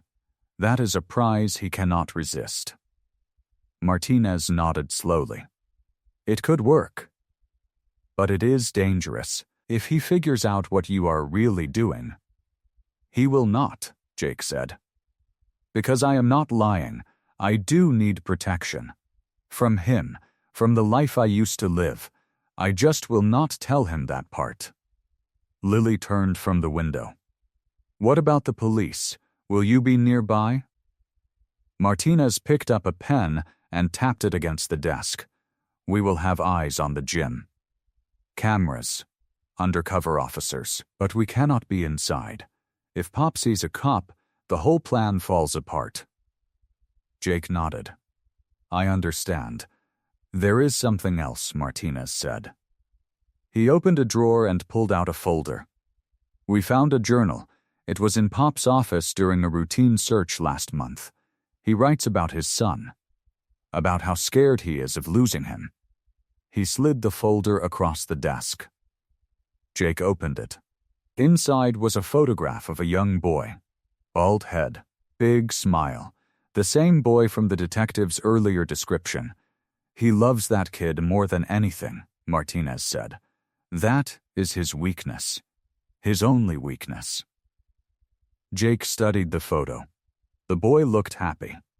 Innocent, he did not know what his father did for a living.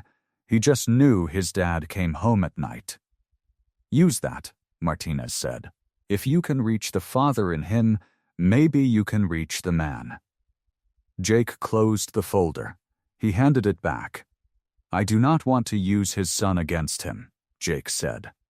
That is not who I am anymore. Martinez raised an eyebrow. Then what do you want to do? I want to talk to him. Man to man, father to father. Jake stood up. I want to tell him that I know what it is like to be afraid for your child, and I want to ask him to stop, to surrender, to choose his son over his empire. The room went quiet. Martinez stared at Jake for a long moment. Then he let out a breath. You are a different man than the one I met 6 months ago, he said. I hope so, Jake said. They spent the next hour going over details. The gym's layout, Pop's usual schedule, the best time to approach. Lily asked questions. She took notes on a small pad.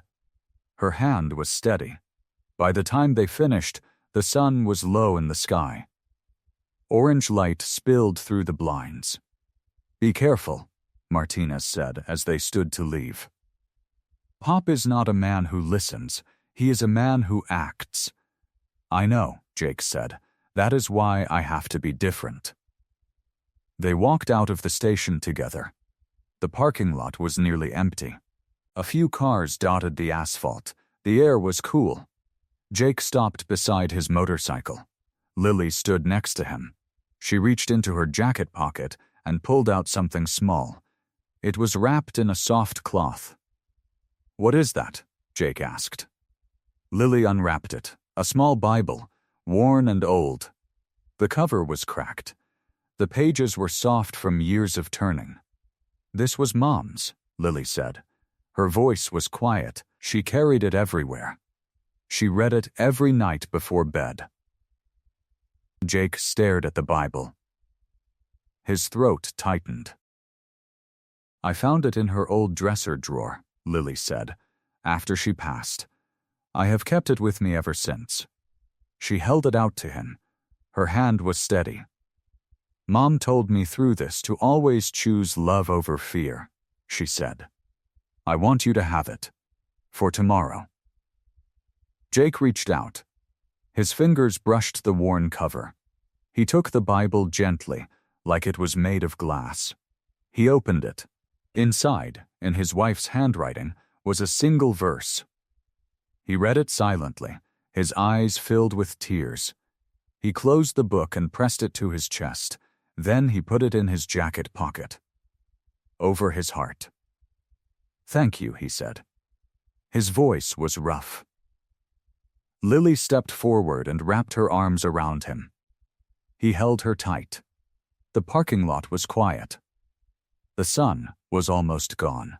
"I will bring it back," he said. "I promise." Lily pulled back and looked at him. "You bring yourself back. That is all I need." The gym sat on a corner lot, its windows painted over with faded letters that promised strength and discipline. The sign was old, the paint was peeling, but the men who came and went knew what really happened inside. Jake parked his motorcycle a block away. He walked the rest of the distance. His boots hit the pavement in a steady rhythm. He wore a plain dark jacket over his vest. The jacket was clean. New, he had bought it the day before because he did not want to look like he was coming for war. He stopped at the door, took a breath. The air was cool and carried the smell of oil and old pavement. He reached into his jacket pocket and touched the small Bible. It was still there, over his heart. He pushed the door open. The gym was bigger than he expected. Rows of weights lined the walls. Boxing bags hung from the ceiling.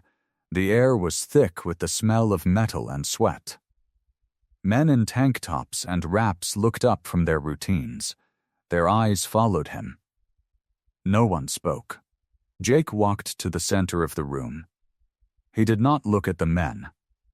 He looked straight ahead. At the back of the gym, a door opened. A heavy-set man stepped through. He was in his 50s. Gray streaked his hair.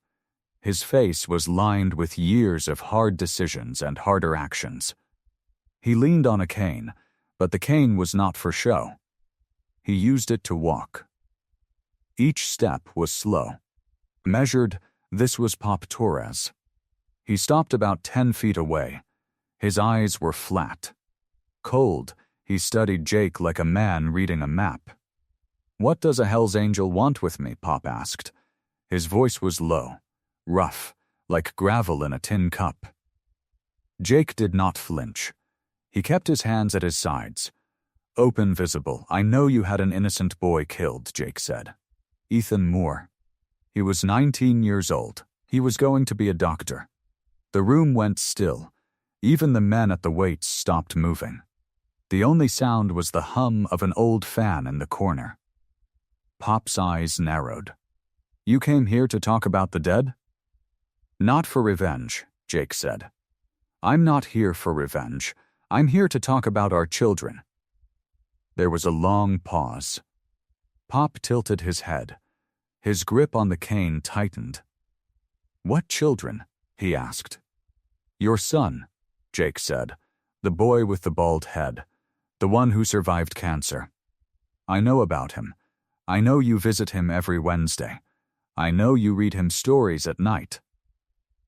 Pop's jaw tightened. A muscle twitched in his cheek. "How do you know that?" "Because I was told," Jake said. "I was told by a detective who reads journals. But that does not matter. What matters is this." He reached into his jacket pocket. He pulled out the small Bible. The cover was cracked. The pages were soft. Pop stared at the book like it was a snake. "This was my wife's," Jake said. "She died when my Lily was 10 years old. I raised that girl alone. I made mistakes. Terrible mistakes.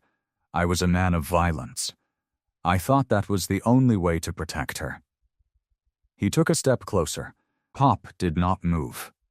"Your son is alive because someone cared for him," Jake said. "Doctors, nurses, people who chose to heal instead of hurt. My daughter is alive because someone else cared for her. A boy. The same boy your people killed." He saw a lump on her neck. He insisted she get tested. She had a goiter. It could have killed her. Jake's voice cracked. He did not hide it. "That boy saved my daughter's life," he said. "And I threatened him. I scared him so badly he ran. And he died on the road because of my anger." The gym was silent. Pop's eyes flickered. Something moved behind them. Surprise, maybe confusion. Jake held up the Bible. I don't want to be the man who stole a father from his son. I want to stop this cycle. I want my daughter to grow up in a world where she does not have to be afraid. I want your son to grow up and never know what his father really did. I want him to remember you as a man who chose love over fear." He lowered the Bible. His hand was steady. "That is why I am here," he said. "Not to hurt you, not to take you down, to ask you to stop, to surrender, to choose your son over your empire." Pop watched him for a long moment. His jaw was tight. His eyes were unreadable. The silence stretched. It felt like hours. It was only seconds. Then Pop let out a breath. It was slow. Heavy. "You're a fool," he said. "But you're a father. I'll think about it." He turned and limped away. His cane tapped against the concrete floor. The sound echoed in the quiet gym. Jake stood there. His heart pounded. His hands were shaking. But he was still breathing. That was enough. The living room was quiet. The only light came from a small lamp on the end table. It cast soft shadows across the walls. Jake sat in his old armchair. The leather was cracked. The springs sagged. It had been his wife's favorite chair. He never thought about that. He tried not to. Lily sat on the couch with her knees pulled up. She wore an old sweater. Her hair was in a messy bun. She looked young. Too young for all of this. "So," she said, "you really did it. I really did it. You walked into his gym alone." "I did. And he just let you walk out." Jake rubbed his face. His hands were still trembling. He pressed them flat against his thighs to hide it. "He said he'd think about it. He didn't hurt you. Maybe he heard you." Jake shook his head slowly. "Or maybe he's planning something worse." Lily hugged her knees tighter. "Dad, you gave him a way out. That counts for something." "It counts for nothing if he doesn't take it," Jake said. "A man like Pop doesn't change because a stranger talks nice to him. He changes because he loses something, or he changes because he's afraid. And I see a lot of fear in that man, Lily. Fear of what?" Jake stared at the window. The glass reflected the dim room. His own face stared back at him. Old, tired, fear of losing his son. That's the only thing that got through to him. I won't call it a victory, not yet, but it's a crack in the wall. Lily was quiet for a moment. Then she said, "I want to believe he heard you. I want to believe people can change. Ethan taught me that." The name hung in the air. Jake felt it land in his chest like a stone. He closed his eyes. "I know," he said. "He taught me too. But I don't trust it yet. I can't." "Dad," Lily leaned forward. Her voice was gentle. "You walked into the lion's den with nothing but a Bible and your heart. That took more courage than any fist you ever threw. Whatever Pop decides, that moment mattered. You have to believe that." Jake opened his eyes. He looked at his daughter. The lamplight caught her face. He saw her mother in the curve of her cheek. He saw Ethan in the kindness of her eyes. He saw all the people he had been. All the people he was trying to become. "I want to believe it," he said. "I want to believe he'll choose right. But I've lived too long to trust hope without a plan."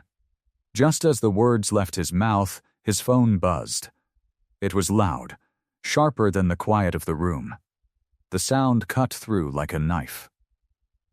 Jake pulled the phone from his pocket. The screen glowed. Detective Martinez. The name made his stomach tighten. He answered. "Martinez?" The detective's voice was fast, urgent, almost breathless. "Jake, listen to me carefully. Pop's son has been kidnapped." Jake sat up straight. His body went cold. "What?" "We have intel that Pop's own rival did it to flush him out. A man named Dario Reyes. He grabbed the kid an hour ago. We don't know where, but we know Pop knows. And he's going to wage a one-man war.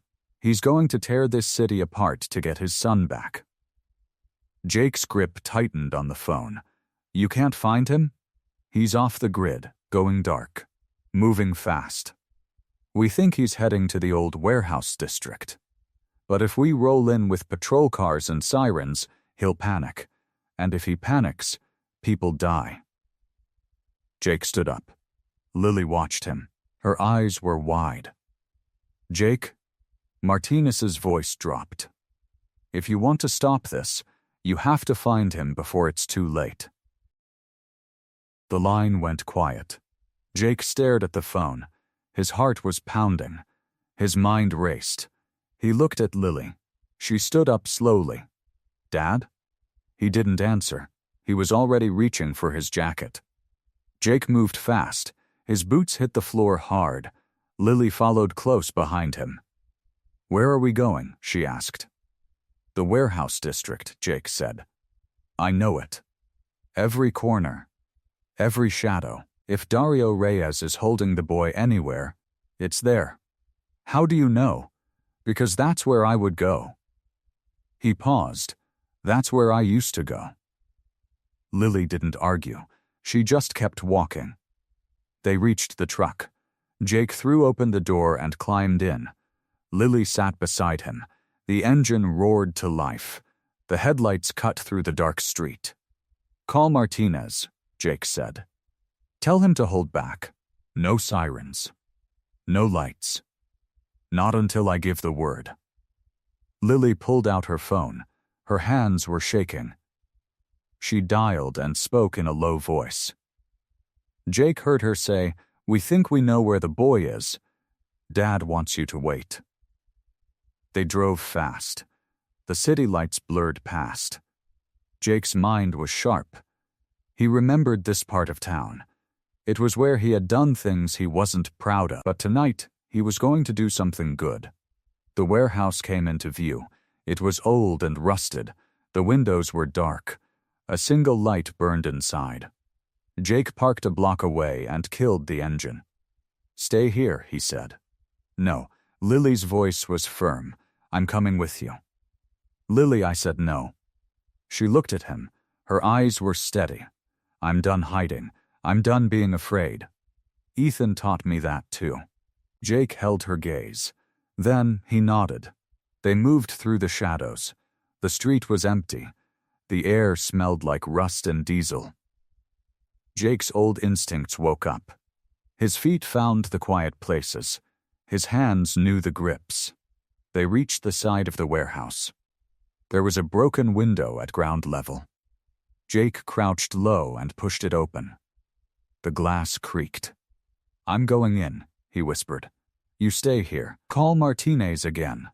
Tell him to move in when I signal." "Dad." Lily grabbed his arm. "Be careful." He squeezed her hand. Always, Jake slipped through the window. He landed soft on the concrete floor. The warehouse was huge.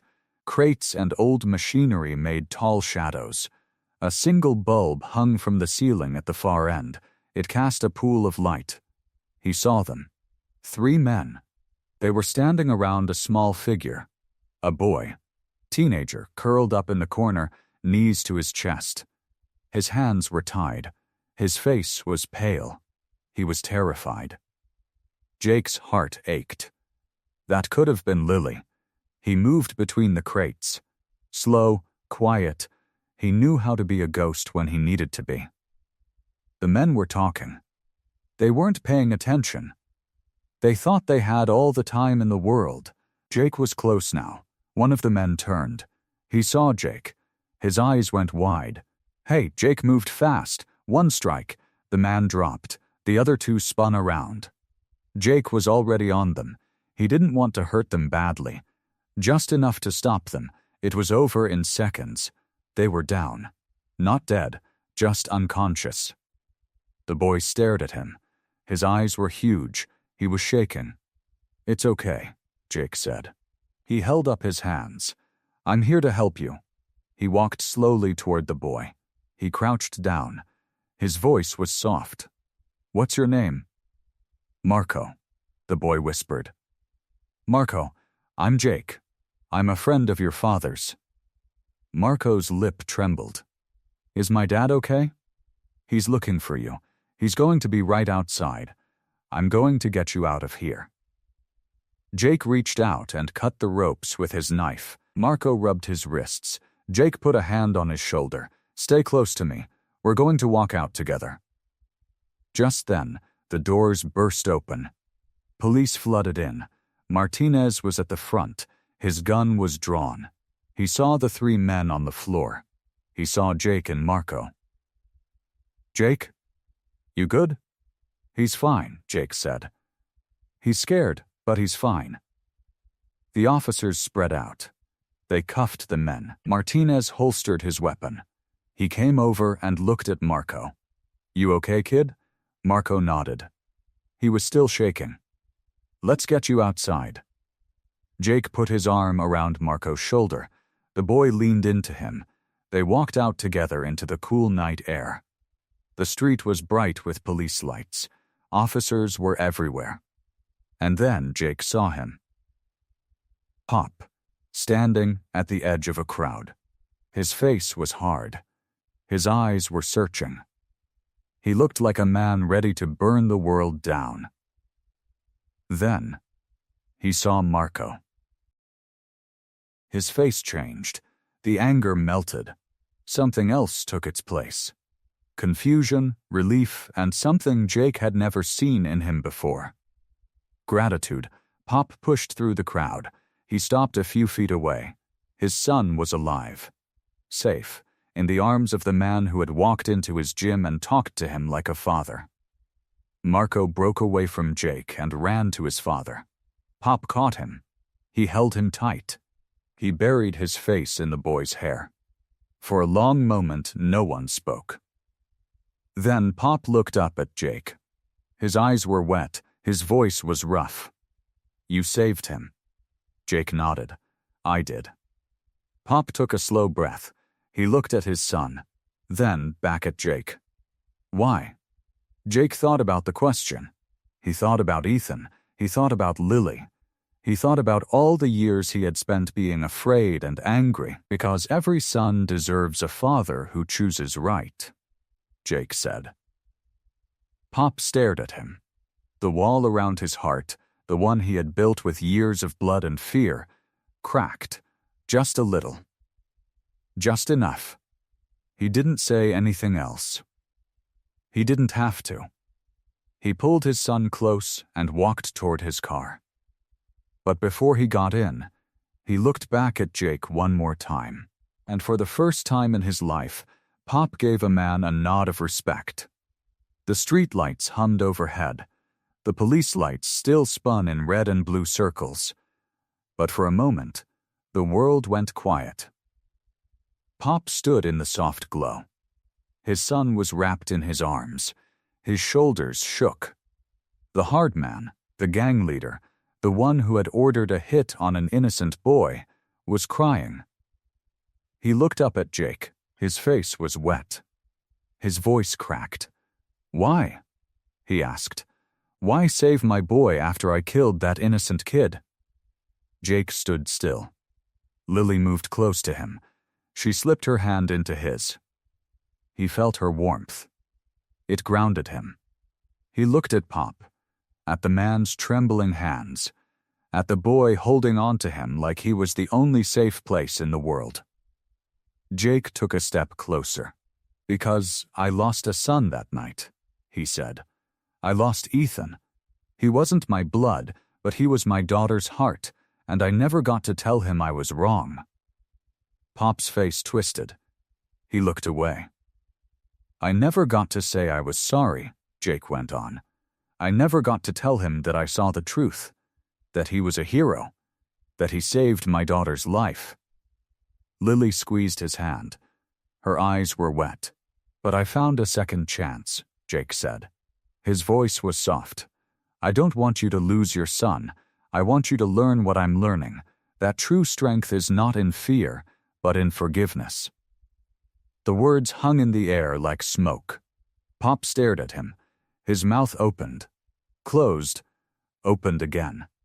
No sound came out. Marco looked up at his father. His eyes were scared. "Dad? What does he mean?" Pop didn't answer. He couldn't. He just held his boy tighter. Jake nodded at Lily. She stepped forward and took his hand again. They turned to leave. The crowd parted for them. Officers watched. Martinez stood near the warehouse door. He didn't say anything. He just gave a small nod. Jake and Lily walked toward the truck. The night air was cool. The stars were out. They were almost there. Wait. The voice cut through the night. Jake stopped. He turned around. Pop was standing in the middle of the street. His son was still by his side. His hands were at his sides. His shoulders were back. He took a deep breath. It was slow, heavy, like he was pulling it up from the bottom of his soul. "I'll turn myself in," he said. The words were quiet. But they carried. Everyone heard them. Pop looked at Jake. His eyes were steady now. "For my son. And for Ethan." Jake felt the tears come. He didn't try to stop them. They rolled down his cheeks. He didn't wipe them away. Lily stepped closer to him. She wrapped her arm around his waist. He put his arm around her shoulders. For a long moment, the two fathers stood there. One had lost a son he never really knew. The other was choosing to lose his freedom to save the boy he loved. Martinez stepped forward. He pulled out his cuffs. He walked toward Pop. Pop didn't resist. He looked down at Marco. He put his hand on the boy's head. "Be brave," he said. "Your dad is going to do the right thing." Marco's lip trembled. But he nodded. He stood tall. Martinez put the cuffs on. Pop turned to walk toward the police car. Before he got in, he looked back at Jake. "Thank you," he said. Jake nodded. "You'll make it through." "I did." Pop almost smiled. Almost. The car door closed. The police drove away. Jake and Lily stood together in the empty street. The lights from the warehouse dimmed. The crowd was gone. Lily looked at her father. Her eyes were full of love. "You did it, Dad," she whispered. Jake shook his head. "No, we did it." He looked down at her. "I couldn't have done any of this without you." She hugged him. He held her tight. The night was quiet around them. In the distance, a dog barked. A car passed. The world moved on. But something had changed. Something important. Jake had walked into that warehouse a man who lived by his fists. He was walking out a man who lived by his heart. And for the first time in a long time, he felt at peace. The morning sun was soft and golden. It painted the police station in warm light. The building looked different today.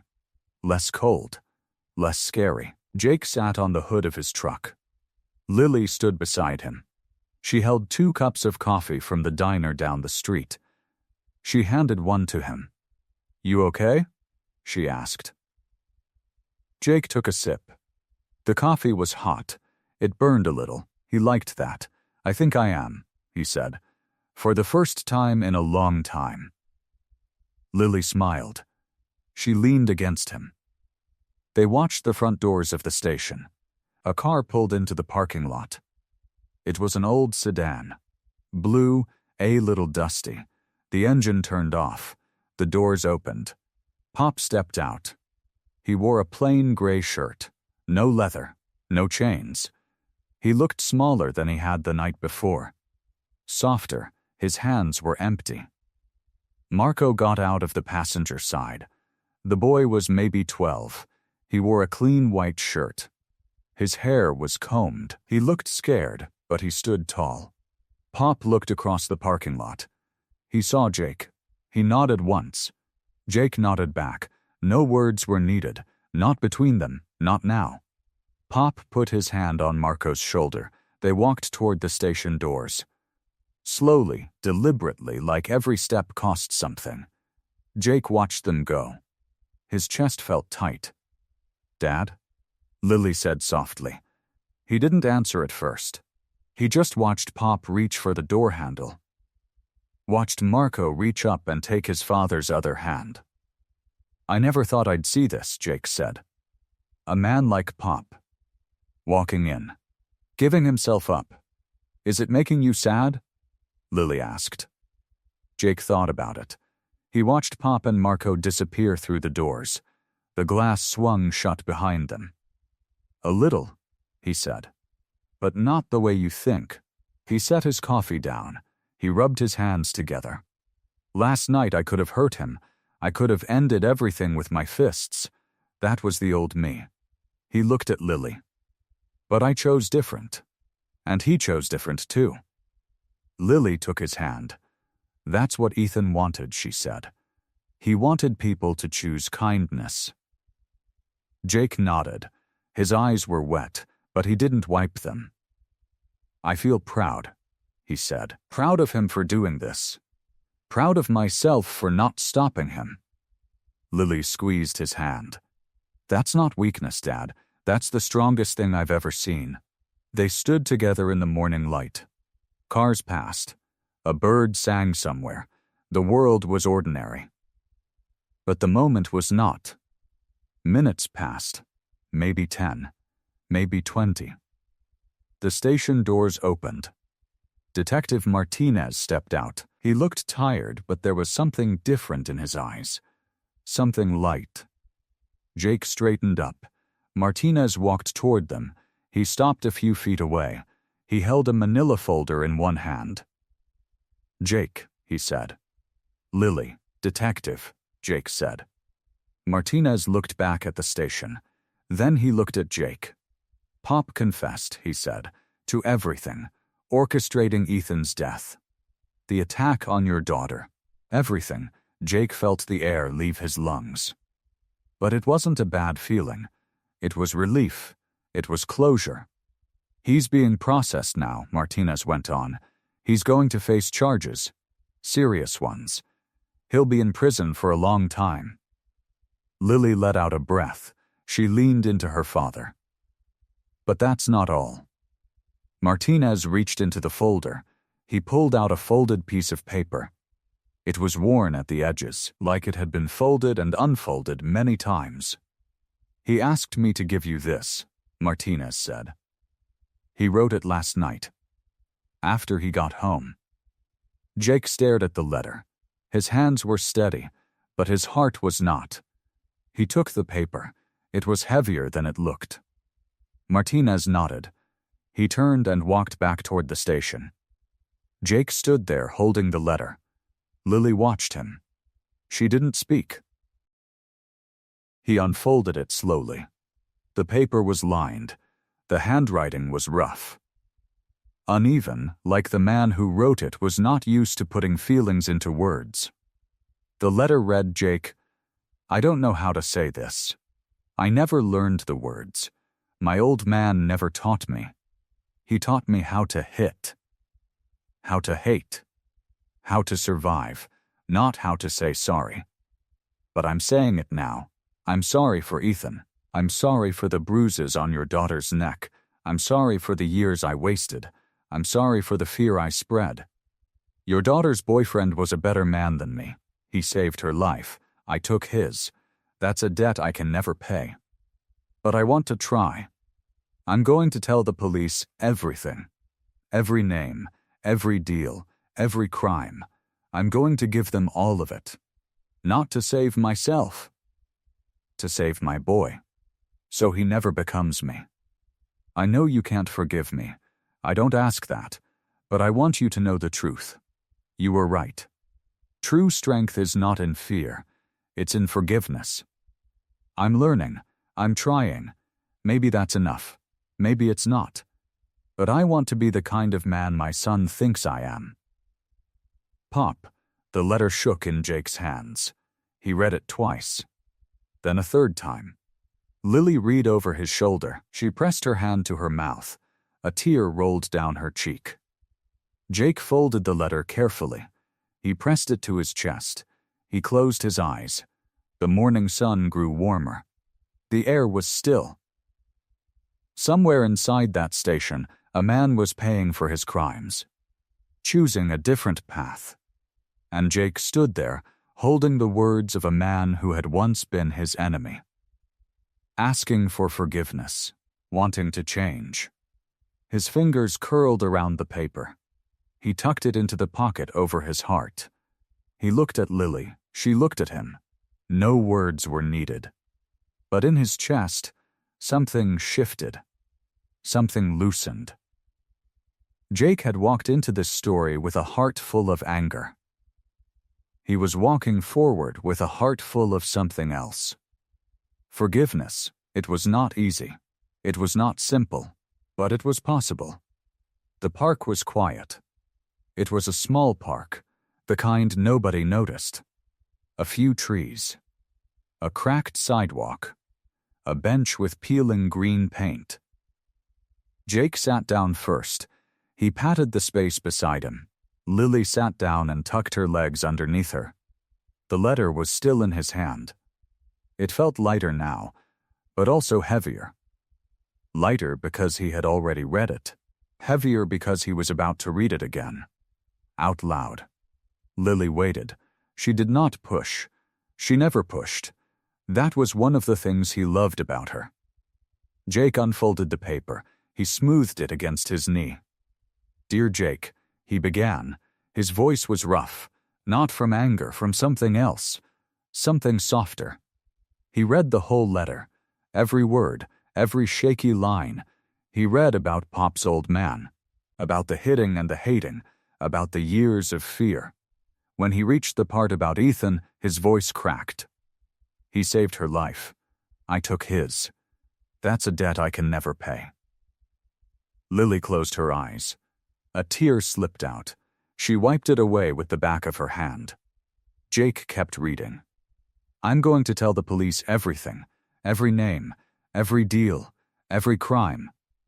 Not to save myself, to save my boy, so he never becomes me." He paused. The words were heavy. They hung in the air like morning fog. Lily sniffled. "Keep going, Dad." Jake read the last lines. "I want to be the kind of man my son thinks I am." He let the paper rest in his lap. The wind moved through the trees above them. A leaf tumbled down and landed near his boot. For a long moment, neither of them spoke. The park was still. The only sound was the distant hum of traffic and the occasional chirp of a sparrow. Lily broke the silence first. "He really wrote that?" she asked. "He really said all that?" Jake nodded. "He did." Lily looked at the letter.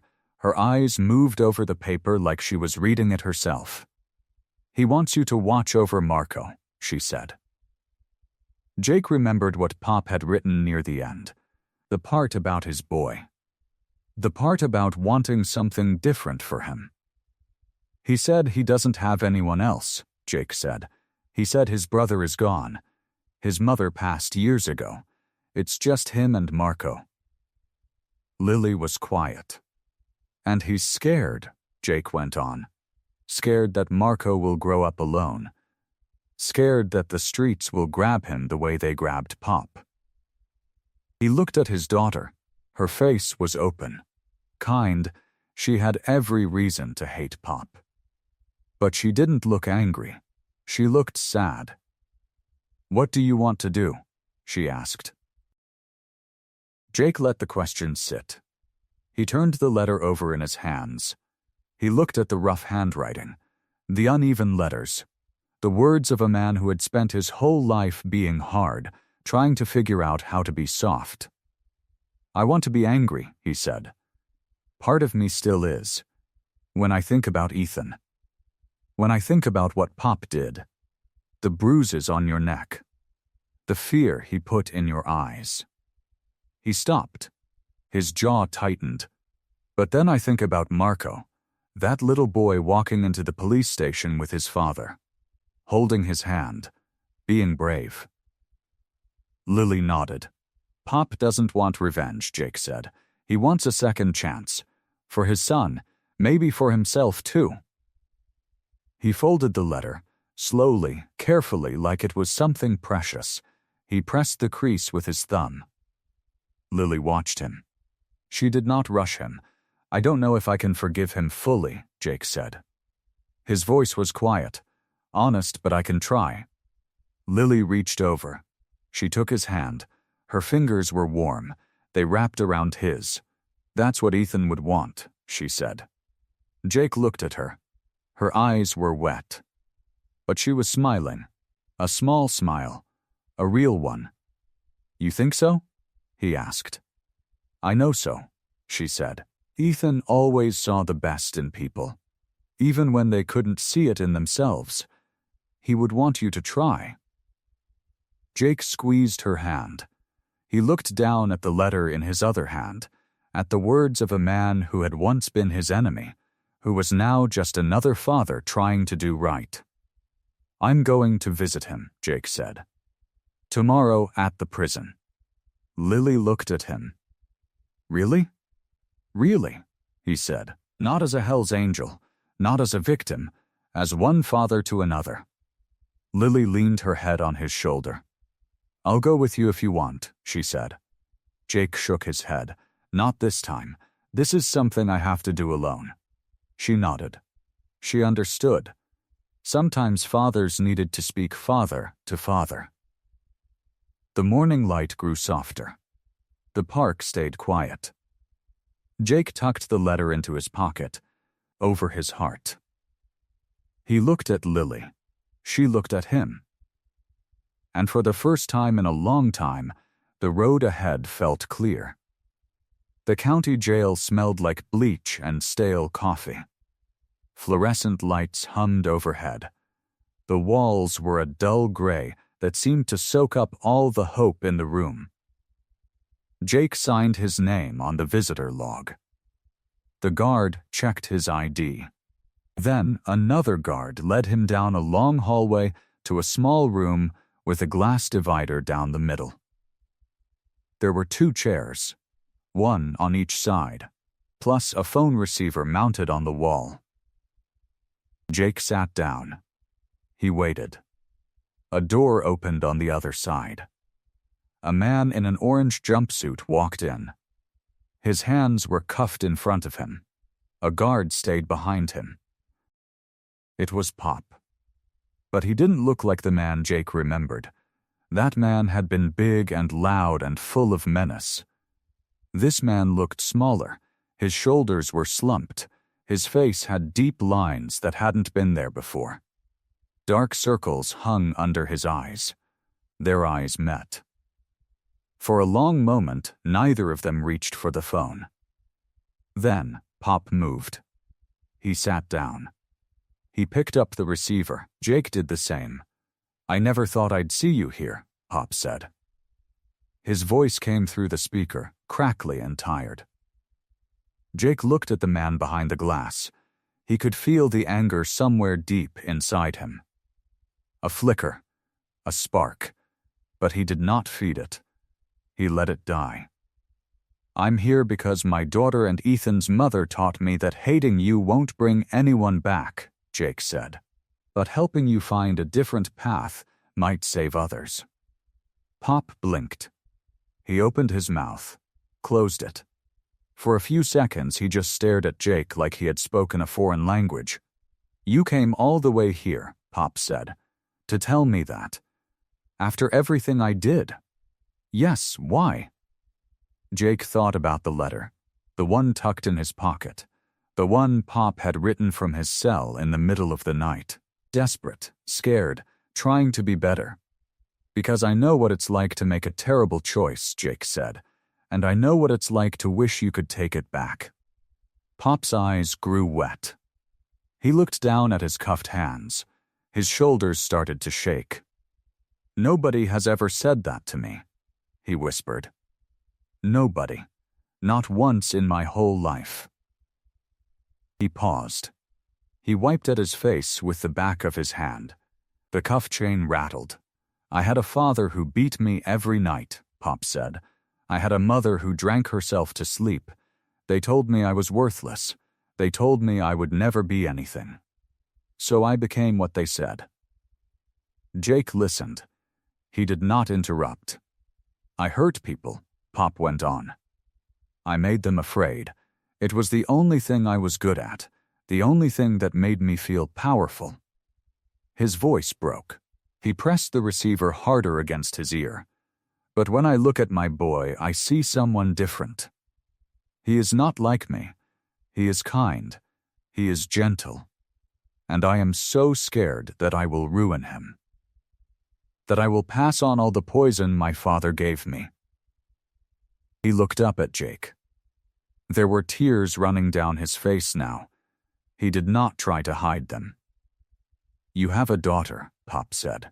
You know what that fear feels like. The fear of failing them, of breaking them. Jake nodded. He knew that fear.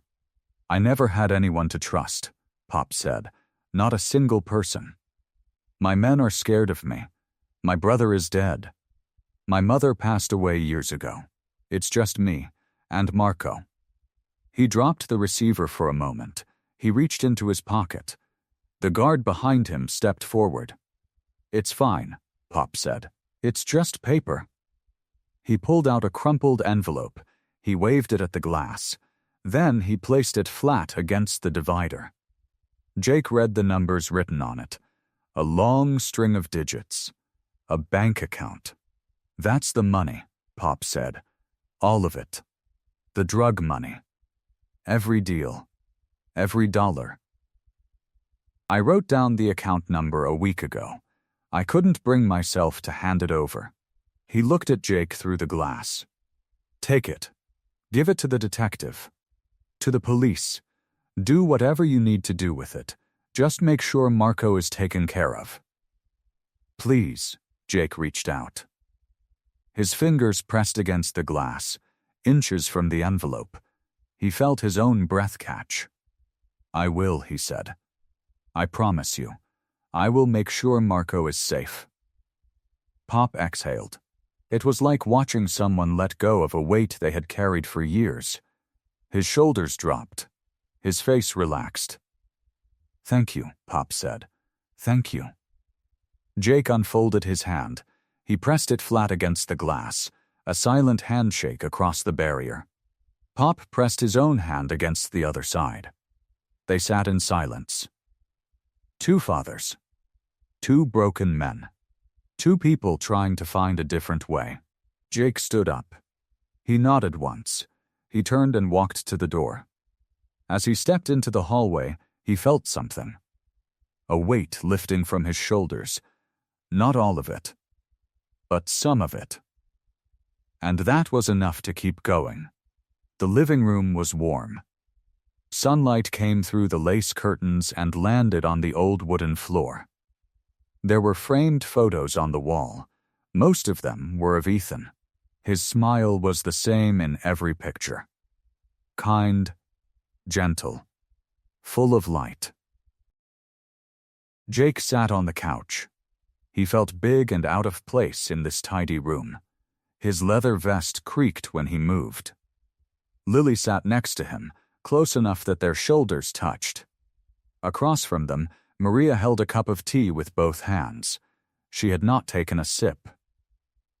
I wake up every morning, Maria said softly, and for a moment, I forget. I think he is still in his room, doing his homework, playing his music. She set the cup down. Then I remember, and it is like losing him all over again. Jake nodded. He knew that feeling, the way grief could sneak up on you, the way it could steal the air from your lungs. That's why I wanted us to meet, he said. I have an idea. Lily looked at him. Her eyes had been tired for weeks. They still looked tired now. But there was something else there too. Curiosity, maybe even hope. I don't know how to fix what happened, Jake said. I don't think any of us do. But I know we can't just sit here. We can't just let the pain sit inside us. It will eat us alive." Maria tilted her head. "What are you saying, Jake?" He pulled a folded piece of paper from his jacket pocket. He had been carrying it for days. He had written notes on it. Crossed things out. Written them again. "I want to start a foundation," he said, in Ethan's name. Maria's eyes went wide. She set her tea down completely now. "A foundation?" "Yes, for thyroid research, and for scholarships, for students who want to make a difference. Like Ethan did." He unfolded the paper. The handwriting was a little messy, but the words were clear. "I talked to a doctor at the clinic," Jake said, "the one who caught Lily's goiter. She said early detection is everything.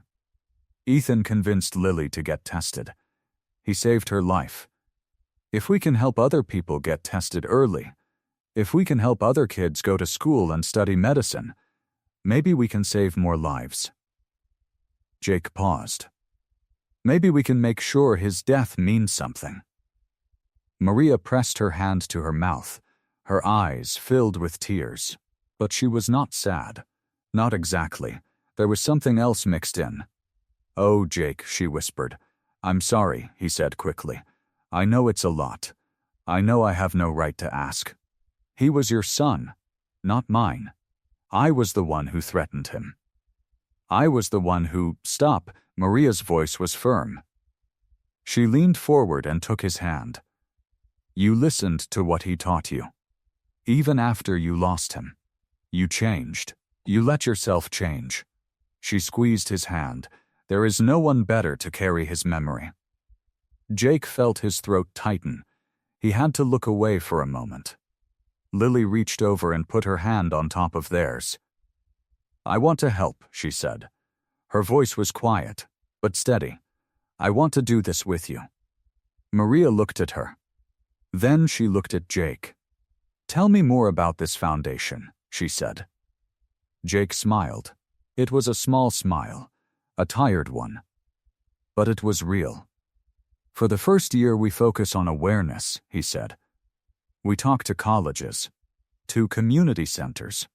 We tell people about the signs, about getting checked. We set up free testing days." He looked down at his notes. "After that, we start the scholarship program, one student every year. Someone studying medicine. Someone who reminds us of Ethan." Jake paused. "Someone who sees the good in people. Someone who helps others before they help themselves." Maria nodded slowly. She was thinking, processing. "I have some savings," she said. "I want to put them in." "All of them." "Maria, that's too much." It is what he would have wanted. She said it simply, like it was the easiest decision in the world. Jake looked at Lily. She was watching him. There was something different in her eyes. A little bit of light. Maybe it had always been there. Maybe it was just starting to come back. "Okay," Jake said. "Okay." He pulled out more papers from his pocket. Legal forms, the ones the detective had helped him get. There were empty lines waiting to be filled. "Let's do it right now," he said. "If you're both ready." Maria reached for a pen from the cup on the table. She handed it to him. Then she handed him a piece of paper too. It had handwriting on it, small and careful. "That is the name I always wanted for him," she said. "I just never got to use it." Jake read it. He looked up at her. "Ethan Michael Moore." Maria nodded. "His father's middle name, I always thought. When the time came. For grandchildren, for a memorial. Something." Jake bent over the form. He wrote the name carefully. Each letter, each line. The Ethan Moore Foundation. He sat back. He looked at the words on the page. They looked small and plain, but they held so much. Lily leaned over to look. She read the name. Then she read it again. And then she smiled. It was not a big smile. It was quiet and soft and a little bit sad, but it was there, a real smile, the first one Jake had seen in weeks. He watched her, his daughter, his heart. He felt something warm spread through his chest, a small glow, a flicker of light in all the dark. He thought about the long road ahead. The paperwork, the phone calls, the meetings, the years of work. But none of that mattered right now. Because right now, in this small living room with the sun coming through the lace curtains, something beautiful was being born. Out of tragedy, out of grief, out of mistakes that could never be undone. Something good. Jake picked up the pen again. He filled in the first line of the form. And he kept going. The community center was transformed. String lights hung from the ceiling, casting a warm golden glow. Round tables covered in white cloths filled the room. People of all ages sat together. Elderly couples held hands. College students in nice shirts laughed with their professors. Children ran between the tables, their parents chasing after them. Near the front, Margaret sat with the others from the grief support group. She wore a blue dress with a small flower pin on her collar. She smiled when she saw Jake standing by the stage. Jake felt like he did not belong. His hands were sweaty. He kept adjusting his collar. But he had made a promise. He was going to see it through. He wore a tailored black suit. It fit him well, though he tugged at the sleeves. Over the suit, he wore his leather vest. The Hell's Angel patch caught the light. Some people looked at it with worry, others with curiosity. Lily stood beside him. She wore a simple dark green dress. She looked beautiful. She looked like her mother. "You ready?" she asked. "No, Jake," she laughed. It was a small sound, but it warmed him. "Good," she said. "Then you're honest. That's a good place to start." Maria came over. She took Jake's hands in hers. "Whatever you say up there," she said, "it will be enough, because it will be from your heart." Jake nodded. He took a deep breath. Then he walked up the steps to the stage. The microphone was in front of him. He looked out at the crowd. So many faces. So many people who had come to support a son he never really knew. He cleared his throat. "Good evening," he said. His voice boomed through the speakers. He pulled the microphone closer, turning it down a little. "I'm Jake. Some of you know me. Some of you only know what I've done. That's okay. I've done things I'm not proud of." He looked down at his notes. But he did not need them. He knew what he wanted to say. "About 2 months ago, I saw bruises on my daughter's neck. I was angry.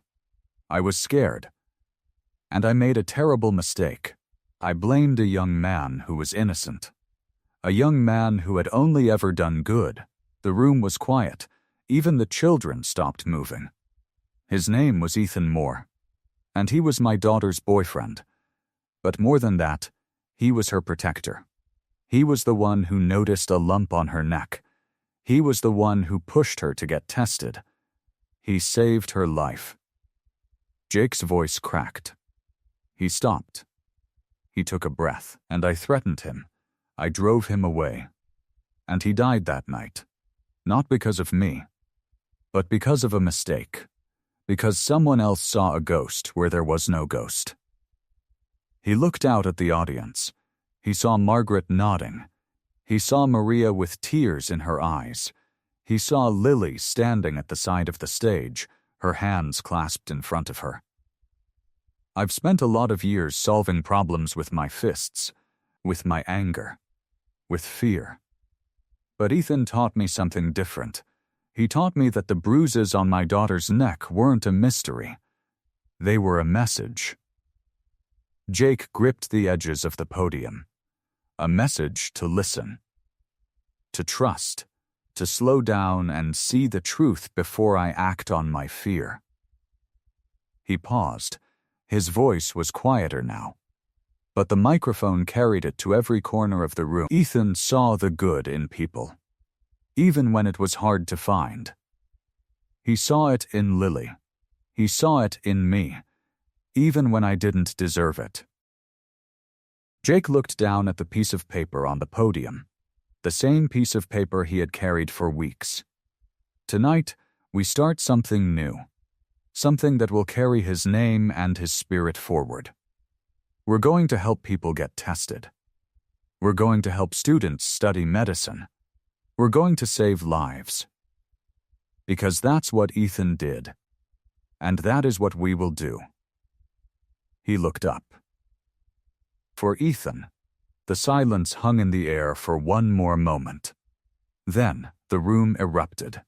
People stood. They clapped. Some cheered. Others wept. The sound filled the community center like a wave. Jake felt something break inside him, not in a bad way, in a way that let the light in. Lily walked up onto the stage. She took his hand. Her fingers were warm around his. "You did it, Dad," she whispered. Jake looked down at her. He squeezed her hand. "We did it, kid." Below them, Maria rose to her feet. She wiped the tears from her eyes. She clapped until her hands stung. And in that room, full of light and hope and strangers who had become family, something beautiful continued to grow. The night air was cool and clean. Jake opened the front door and held it for Lily. She walked in and kicked off her shoes. The house was quiet. The streetlight outside cast a soft gray glow through the kitchen window. Jake hung his leather vest on the hook by the door. He loosened his tie. It felt good to breathe. Lily sat on the couch. She pulled her knees up to her chest. She looked small. Jake sat down beside her. "That was beautiful, Dad," she said. "It was okay. It was more than okay." Maria cried. Margaret hugged me twice. Mrs. Delgado from the bakery said she was going to donate her entire tip jar. Jake smiled. That woman is something else. They sat in the quiet. The refrigerator hummed. A car passed outside. Then Lily spoke. Her voice was soft. I wish I had thanked him properly. Jake turned to look at her. Her eyes were fixed on the wall. "I wish I had told him I loved him," she said. "I thought there would be time. I thought we had so much time." Jake felt the words hit him like stones. He had felt the same way so many mornings. He wished he could go back to the library that night. He wished he could have seen the truth before he opened his mouth and let his anger steal everything. But he could not go back. None of them could. He reached into his jacket pocket. He had been carrying the box there all night. It was small and wrapped in brown paper. Maria had pressed it into his hands before the gala. "Take this," she had said. "It belongs to Lily now." He had not opened it.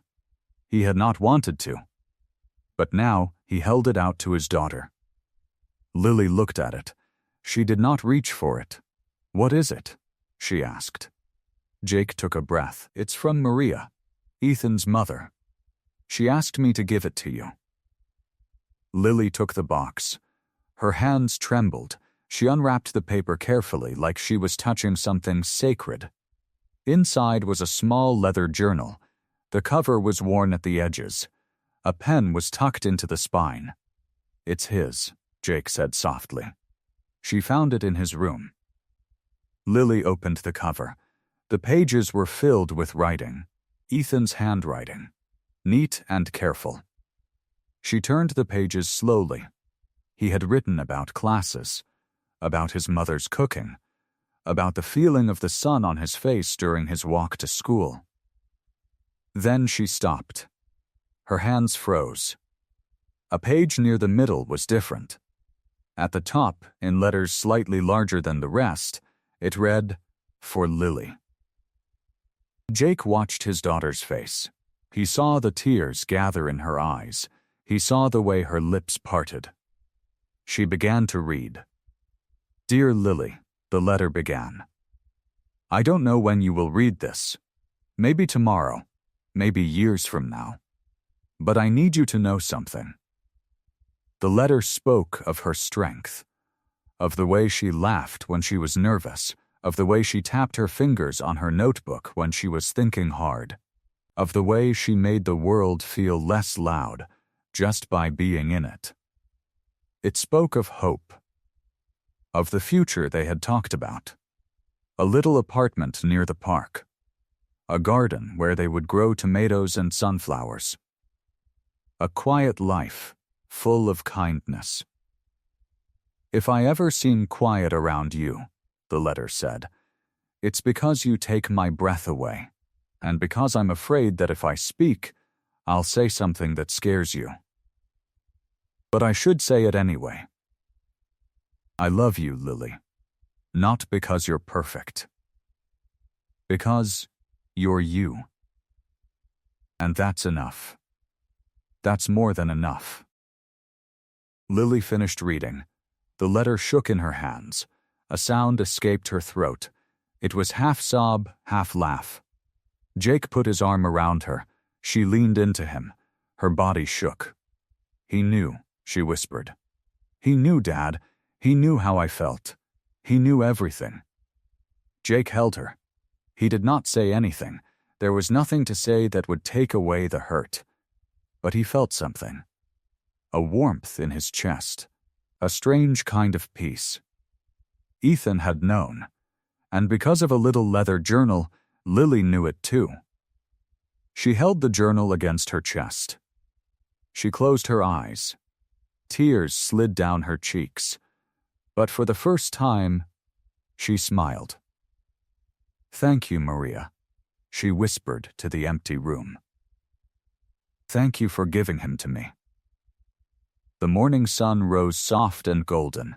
It was a year to the day since Ethan had left this world. The air was cool, but not cold. The kind of morning that felt like a held breath. Jake stood in his backyard. He had worked on the garden all spring.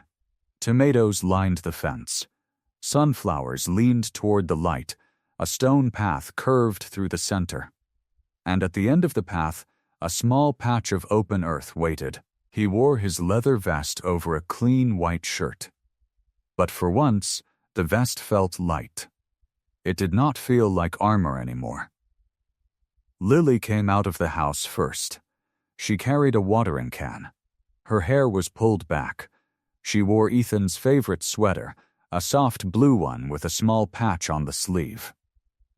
She walked up beside her father. She did not say anything. She just placed her hand on his arm. "I thought you would never sleep," she said. "Couldn't. Too much on my mind." "Me too." Maria arrived next. She walked slowly up the driveway, a small spade in her hand. Her eyes were bright, not with tears, but with purpose. She hugged Jake. She hugged Lily. Then she looked at the garden. "He would have loved this," she said softly. Jake nodded. He would have. The last to arrive was a young man. He walked with his hands in his pockets. His hair was short. His face had a healed scar near his jaw. He looked nervous. This was Danny, Pop's son. Danny had spent the last year changing his life. He had testified against his father's associates. He had gone to court. He had spoken the truth about the night Ethan died. And he had asked Jake, with shaking hands, if he could help with the garden. Jake had said yes. Because forgiveness was not a one-time thing, it was a garden you had to water every day. Danny stopped at the edge of the path. He looked at the open earth. Then he looked at Jake. "I don't know if I belong here," he said. Jake walked to him. He put a hand on Danny's shoulder. "You chose to tell the truth," Jake said. "That takes more courage than anything I ever did with my fists. You belong." Danny's eyes glistened. He nodded. The dogwood tree stood beside the patch of earth. It was young, maybe 6 feet tall. Its branches reached out like open arms. Jake lifted it carefully. He carried it to the hole he had dug the day before. He lowered it into the ground. The roots settled into the dark soil like they were coming home. Lily knelt first. She took a handful of the dark earth. She let it fall over the roots. For Ethan, she whispered. For the way you looked at me like I mattered. Maria knelt next. She took her own handful of earth. For my son, she said. Her voice cracked, but she held it steady. For the boy who loved poetry and sunrises and his mother's terrible cooking. A small laugh escaped Lily. Maria laughed too. Then the tears came. Danny knelt. He was quiet for a long moment. Then he took a handful of soil. I didn't know you, he said to the tree. But I know what my father took from the world. I'm going to spend my whole life trying to put something back. Jake watched them. His chest felt tight. But it was not anger. It was something else. Something that felt like the first warm day after a long winter. He knelt last. The soil was cool in his hand. It smelled like rain and new life. He let it fall around the roots of the dogwood tree. Then he bowed his head. He did not speak out loud at first. His prayer was quiet, deep inside him.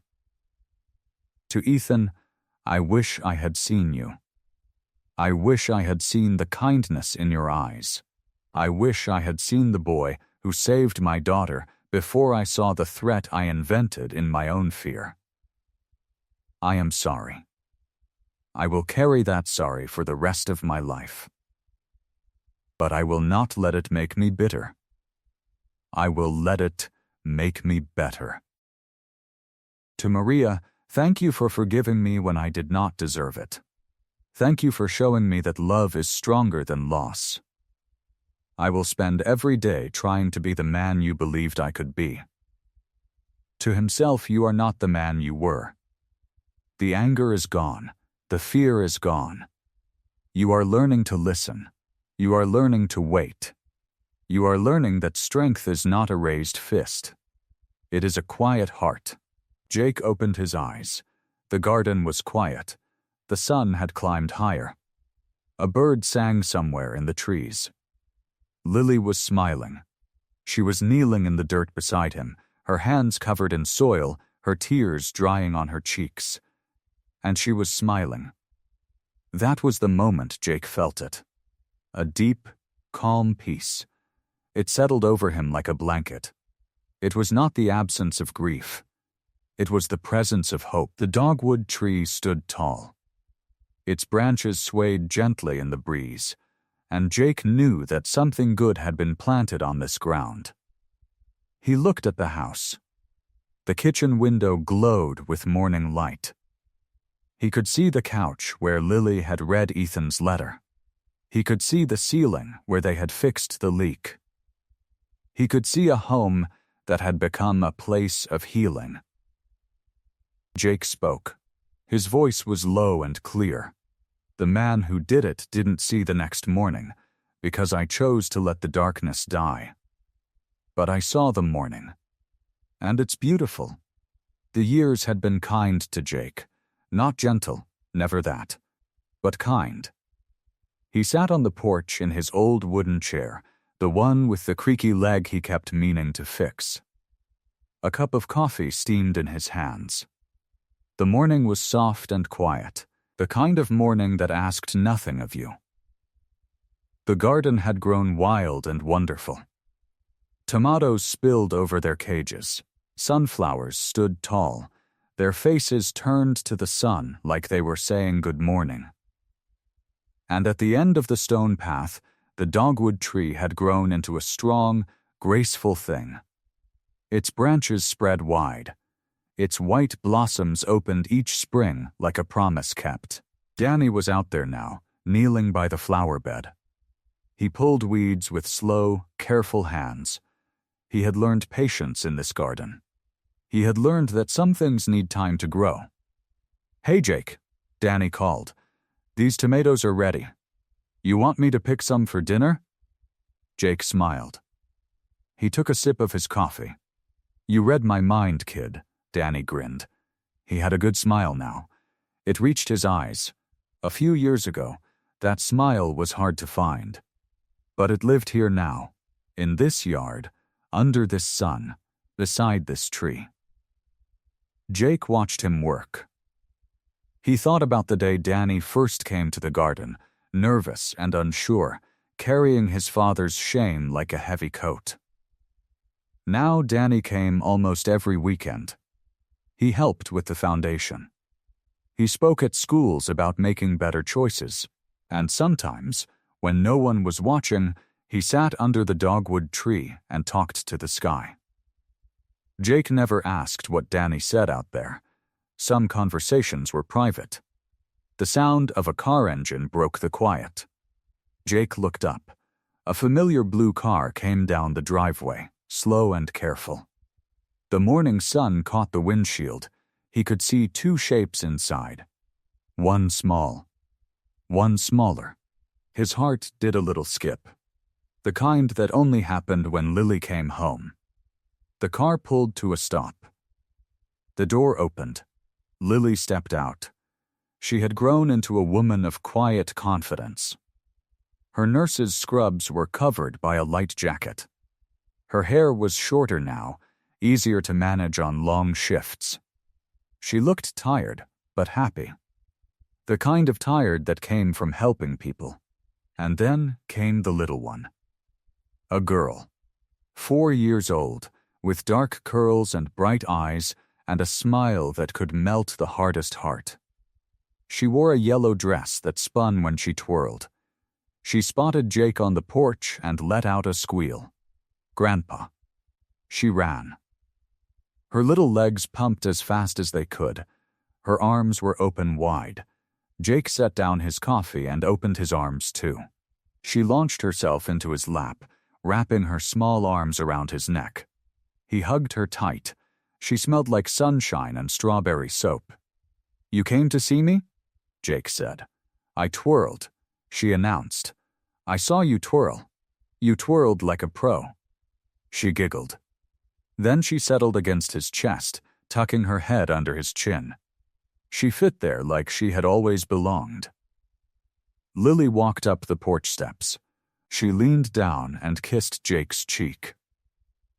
"Hi, Dad." "Hi, sweetheart."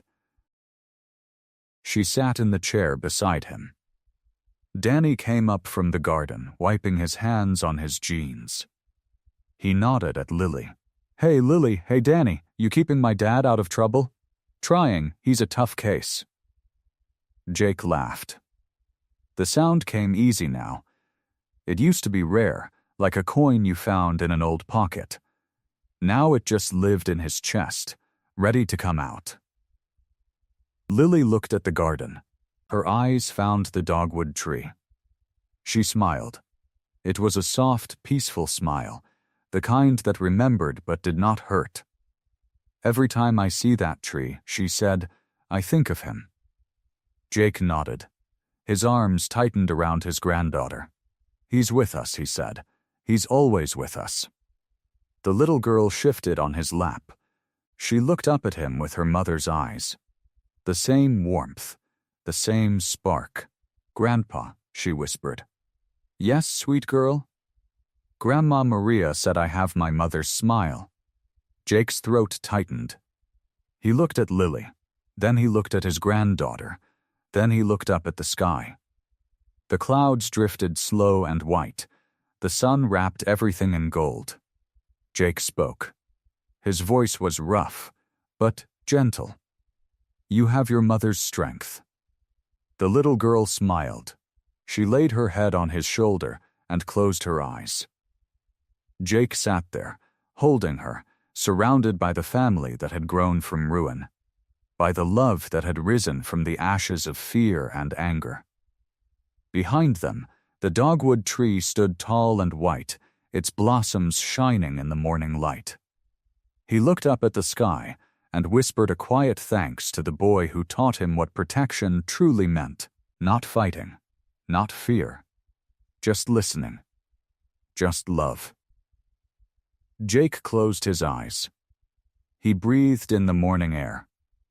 For the first time in his life, he did not carry anger like a stone in his pocket. He carried hope like a song in his heart. And on that porch, with his daughter beside him, his garden growing, his foundation thriving, and his granddaughter in his arms, Jake found the peace he never thought he deserved. The new beginning he never thought he would see.